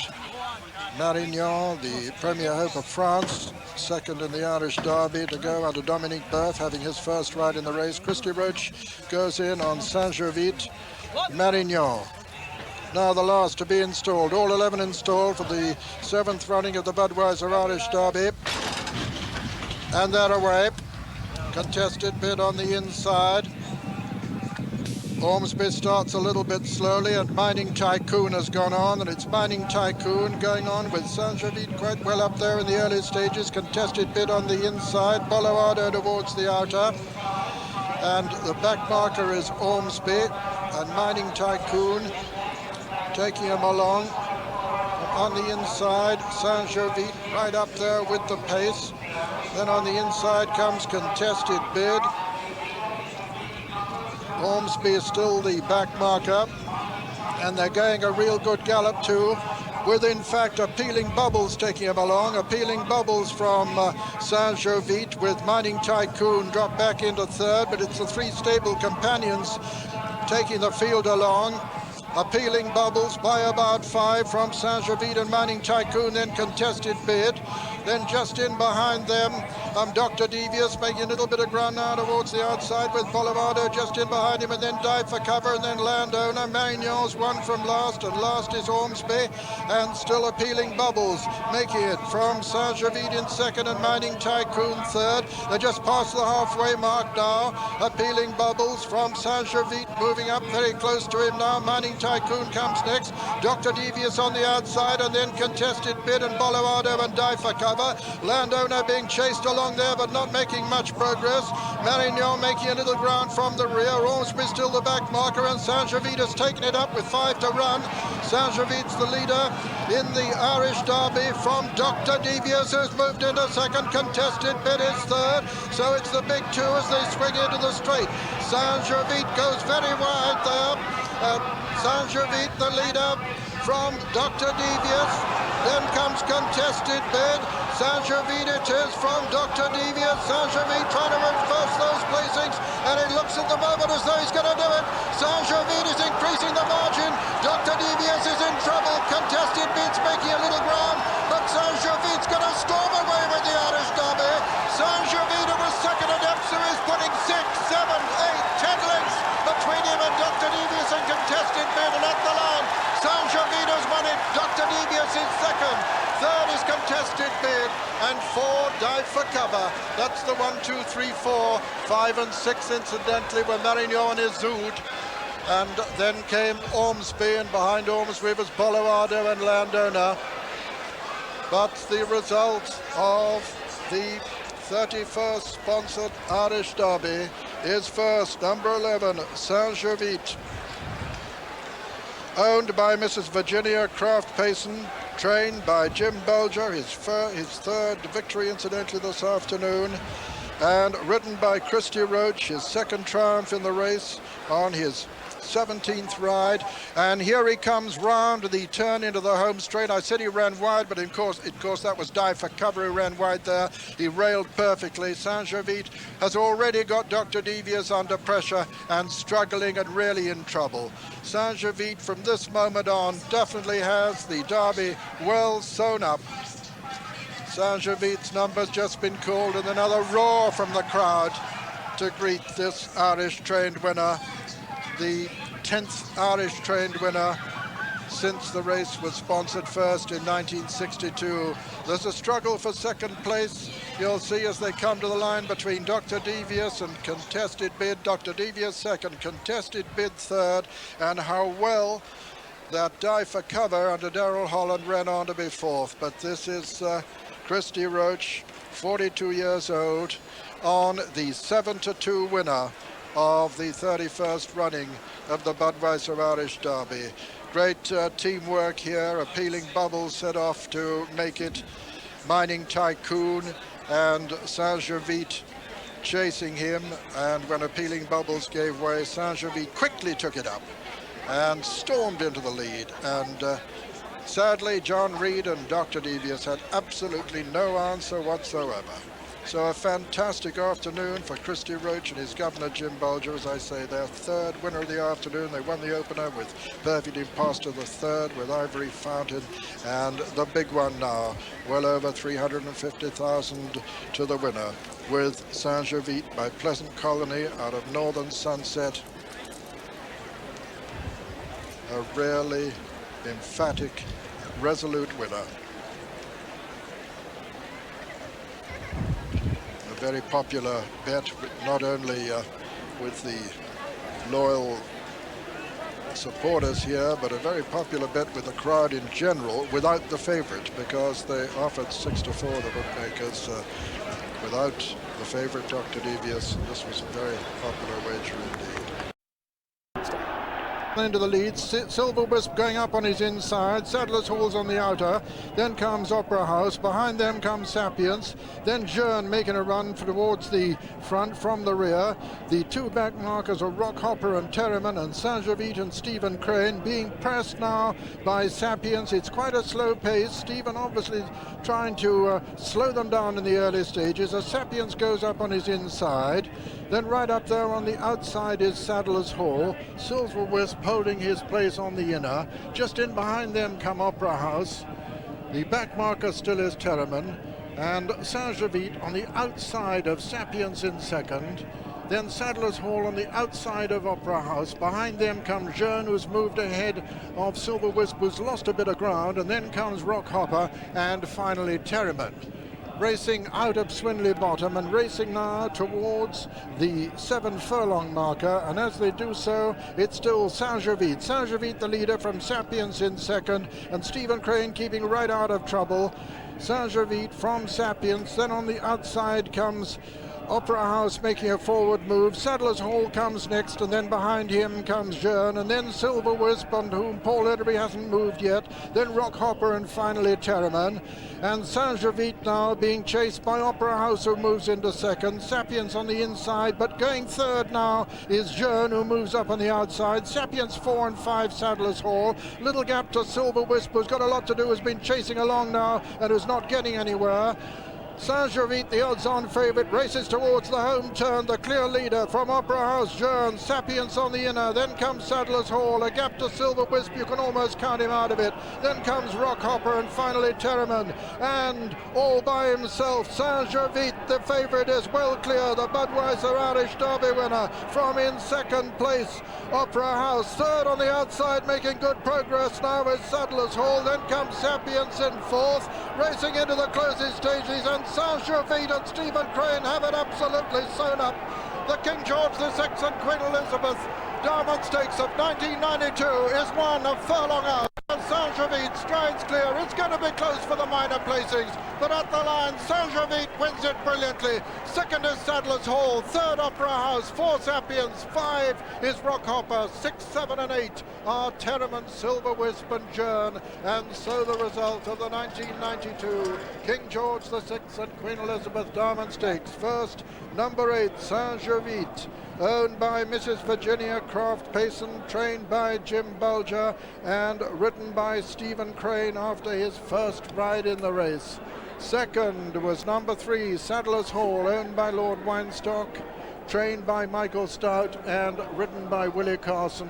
And third was number 1, Opera House, owned by Sheikh Mohammed, trained by Michael Stout and ridden by Steve Cawthon. And fourth, running for the third successive year, was number 4, Sapiens, and William Hill immediately gives Saint-Gervais.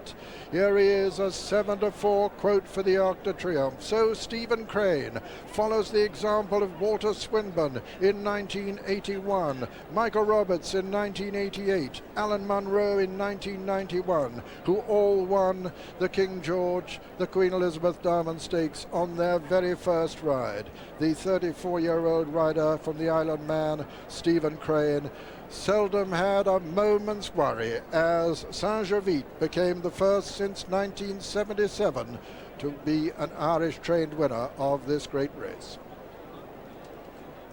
Another magnificent performance by Saint-Gervais, who had to do it the hard way, had to make his own running. He's dictated the race. Turning in, Steve Cawthon on Opera House seemed to be going almost as well, but this horse has got extra gears, and when Stephen Crane's asked him to quicken, he's asked to quicken him twice, 3 times. He's gone right away from his rivals. Sadler's Hall's battled on into second place. Opera House has run the race of his life in third place, perhaps not getting home. Sapiens has run a terrific race. Rockhopper came with a chance at the furlong, but couldn't quicken again. But in the end, Jimmy, a one-horse race and a magnificent 6-length winning performance. If you've got the class under you, might as well do it from the front as the back, Julian. He's had no traffic to come through. He's dictated his own pace. But let's go back to the second Sadler's Hall and also the third Opera House. That was a terrific race for second, but this horse today has stamped himself the best 3-year-old in Europe without a doubt.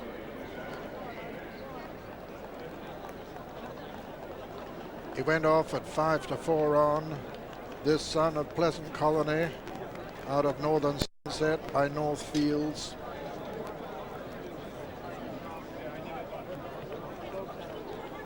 Being led in by his proud lad Pat O'Donovan, this outstanding horse, the first since the Minstrel to become an Irish trained winner of the King George VI and Queen Elizabeth Diamond Stakes.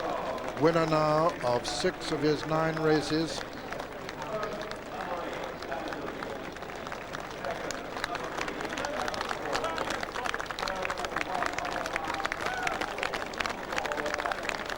There was in fact a photograph for 4th place, but Sapiens has confirmed 4th. So 34-year-old Stephen Crane from the Isle of Man, deputizing for Christy Roach, achieves an unbelievable feat, having only been booked yesterday to ride this horse in the prize worth £261,216. Congratulated there by Virginia Croft Payson, the American owner of the horse who's completed the Budweiser Irish Derby, King George Double. Saint-Gervais. And the starting prices as follows. That's number 8, Saint-Gervais, 5-4 on favourite. Second, number 3, Sadler's Hall, 7-2. Third, number 1, Opera House, 14-1. Saint-Gervais impressive. England's cricketers less so today after that collapse of earlier. All out for 320. We'll return to Headingley now. When we were last there, Pakistan in reply 20 for 1. We'll head towards tea in the company of Richie Bennett. Thanks, Steve. Nothing quite so clear-cut here as was the case at Ascot with Saint-Gervais. Here's Tim Munton.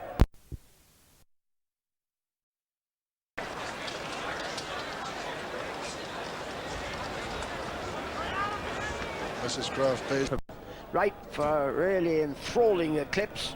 There you are, Graham Good. Thank you, John. Kayonga posted at 7-2, Arkle at 9-2, Zoman at 11-2.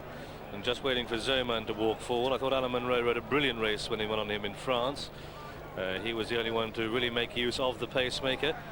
And Melody is set to make the pace today, so expect to see that one in blue colours up there early on, but you'll be seeing plenty of blue. Arkle in blue, so too Rockhopper and Twist and Turn, but they're set for the Coral Eclipse. That's it. Under orders, and they break away. Terriman just a little bit slow to go.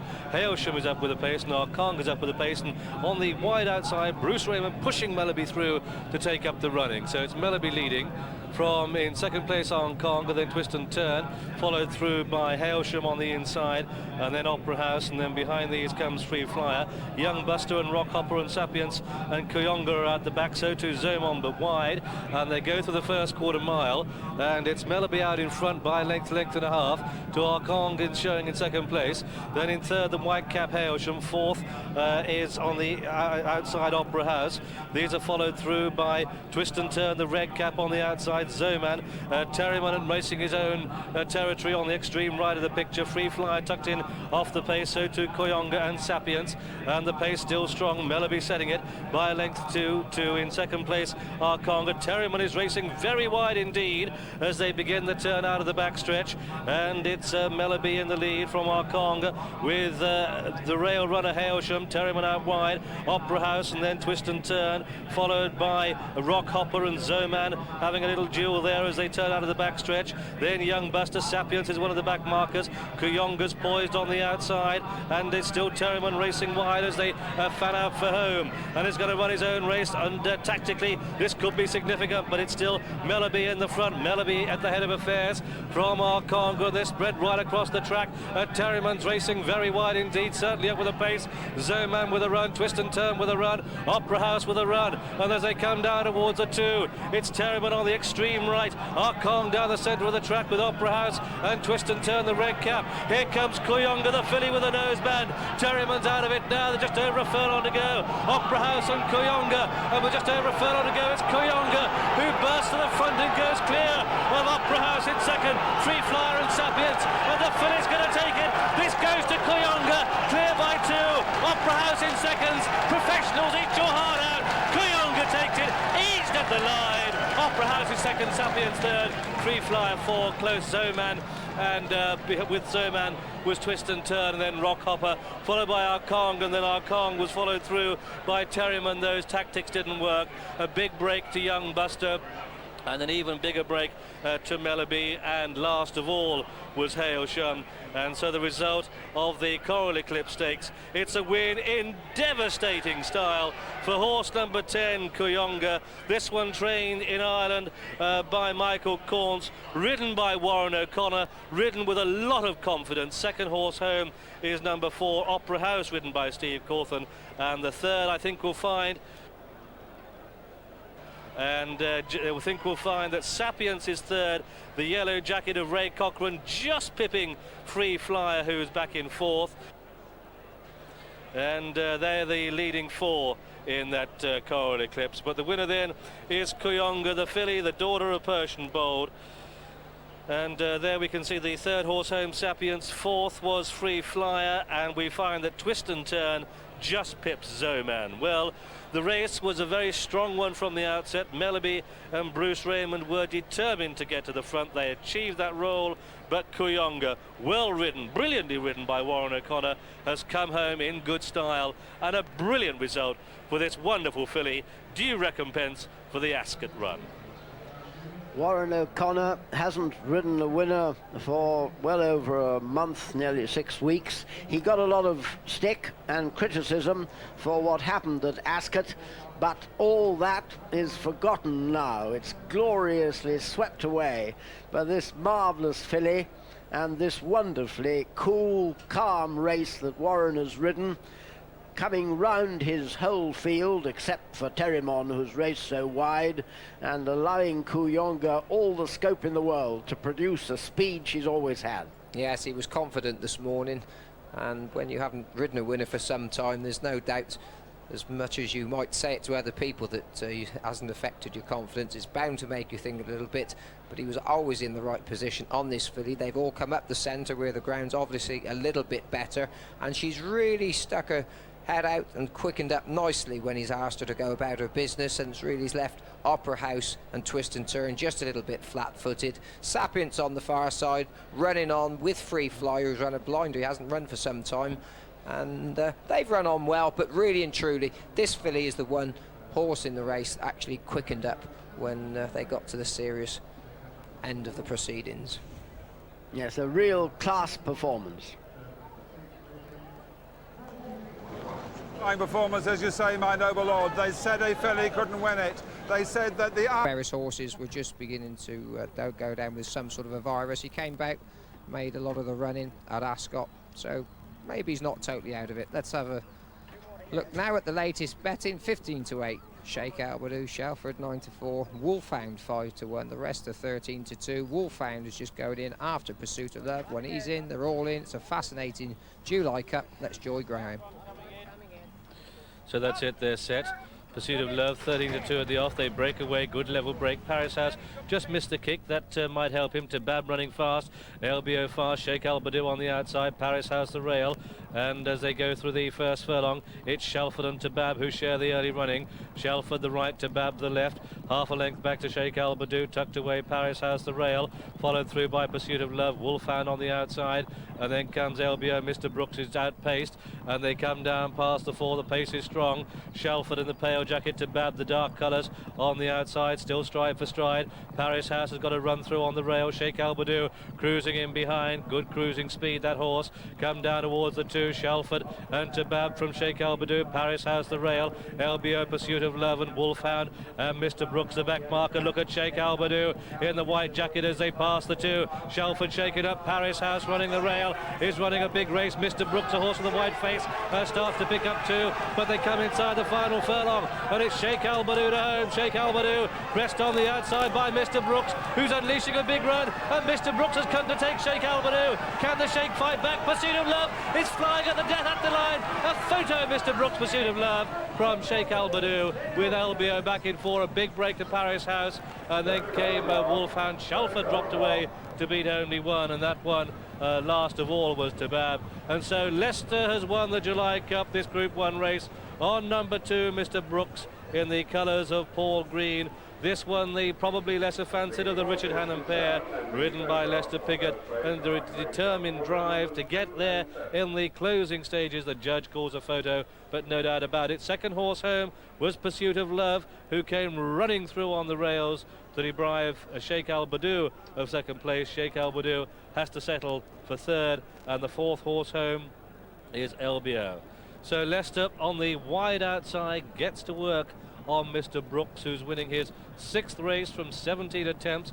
Comes a bit close to Sheikh Albadoo there, and Pursuit of Love on the extreme right under Pat Edery. That horse is flying through the final furlong, but it's Mr. Brooks and Lester Piggott who gain the day. Lester looks round, he's pipped both Pat and Walter Swinburne, and has landed the July Cup at 16-1.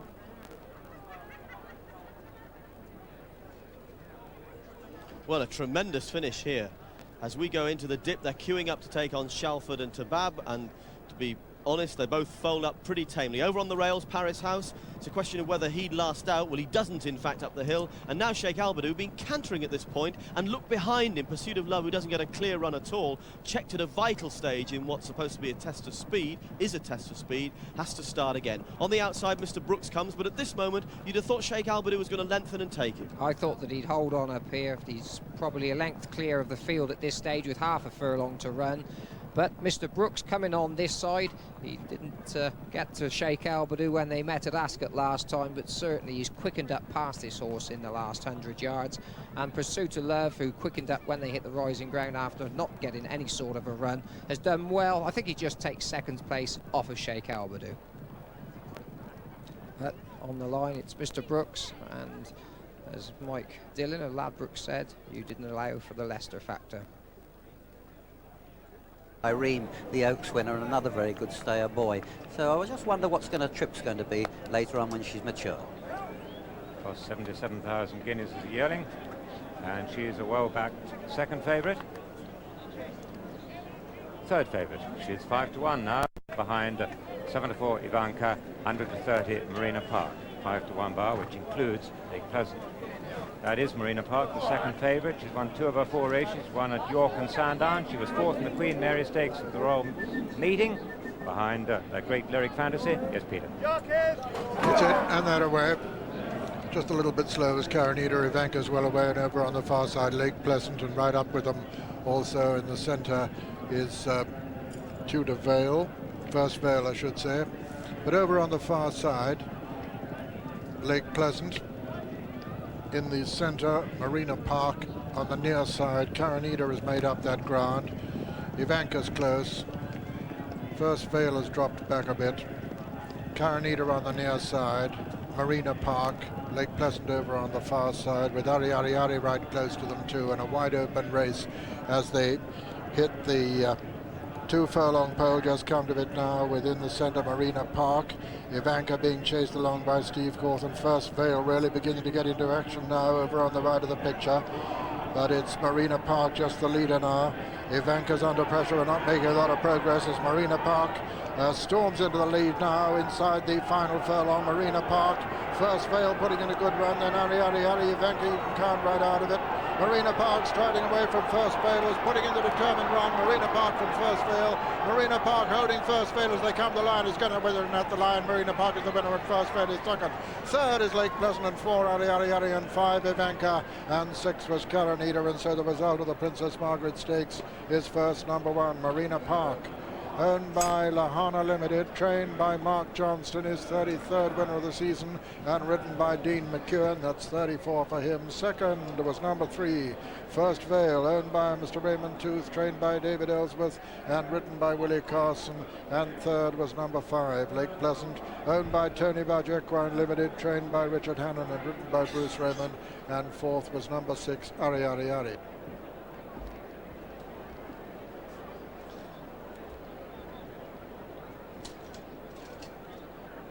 Well, the market told the story there because the favourite was never travelling. In fact, she's gone back from her first run instead of forward. One of the 2 northern runners, the winner, takes the lead here. 3 from the left, Marina Park. On the right, first bid, produced with a challenge by Willie Carson. She's come from last just for a moment, looking as though she could come and win it, but doesn't quite get to the winner. Lake Pleasant on the far side, right to the left, runs on. I think probably, Jimmy was talking about her distance, she wants a bit further. But Marina Park, winning her 3rd race here, holds on well from First Vale. She had the experience. This is her 5th run, in fact. But what a tribute she's paid to the brilliant Fairy Lyric Fantasy, because she was 4th behind her here in the Queen Mary. She's won her 3rd race of the season now, and there you can see Dean McEwen having to go for her just to pick her up to hold the late challenge of First Vale, who was so unlucky, or looked a little bit unlucky, at Doncaster when she was nearly knocked down coming out of the stalls. But I would say this is quite good form, because as you see there, the fillies are quite stretched, and a nice filly, Marina Park. I think a great future, maybe not brilliant. And she stayed the trip well, her first outing over 6 furlongs, and returned at 100%. Pursuing a cracking season for Mark Johnston. His 33rd winner. This filly by local suitor out of Mary Martin by Be My Guest. And plenty of young racegoers here to admire this afternoon. An enormous crowd here at Ascot, and of course awaiting now the big one, the King George VI and Queen Elizabeth Diamond Stakes, which has been won 19 times by 4-year-olds and up, and 22 times by 3-year-olds. And of course the principal 3-year-old this afternoon, the Budweiser Irish Derby winner, Saint-Gervais. That comes up soon at 3:20. Here now the starting prices on the 2nd race, the Princess Margaret Stakes. First number 1, Marina Park, 100 to 30. Second number 3, First Vale, 7 to 1. Third number 5, Lake Pleasant, 11 to 2.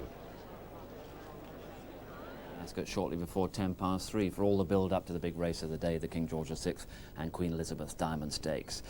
Now, before we go back to Headingley again, one big soccer story just in. The England midfielder Trevor Stephen has rejoined Rangers for £2.4 million after just 1 season with the French club Marseille.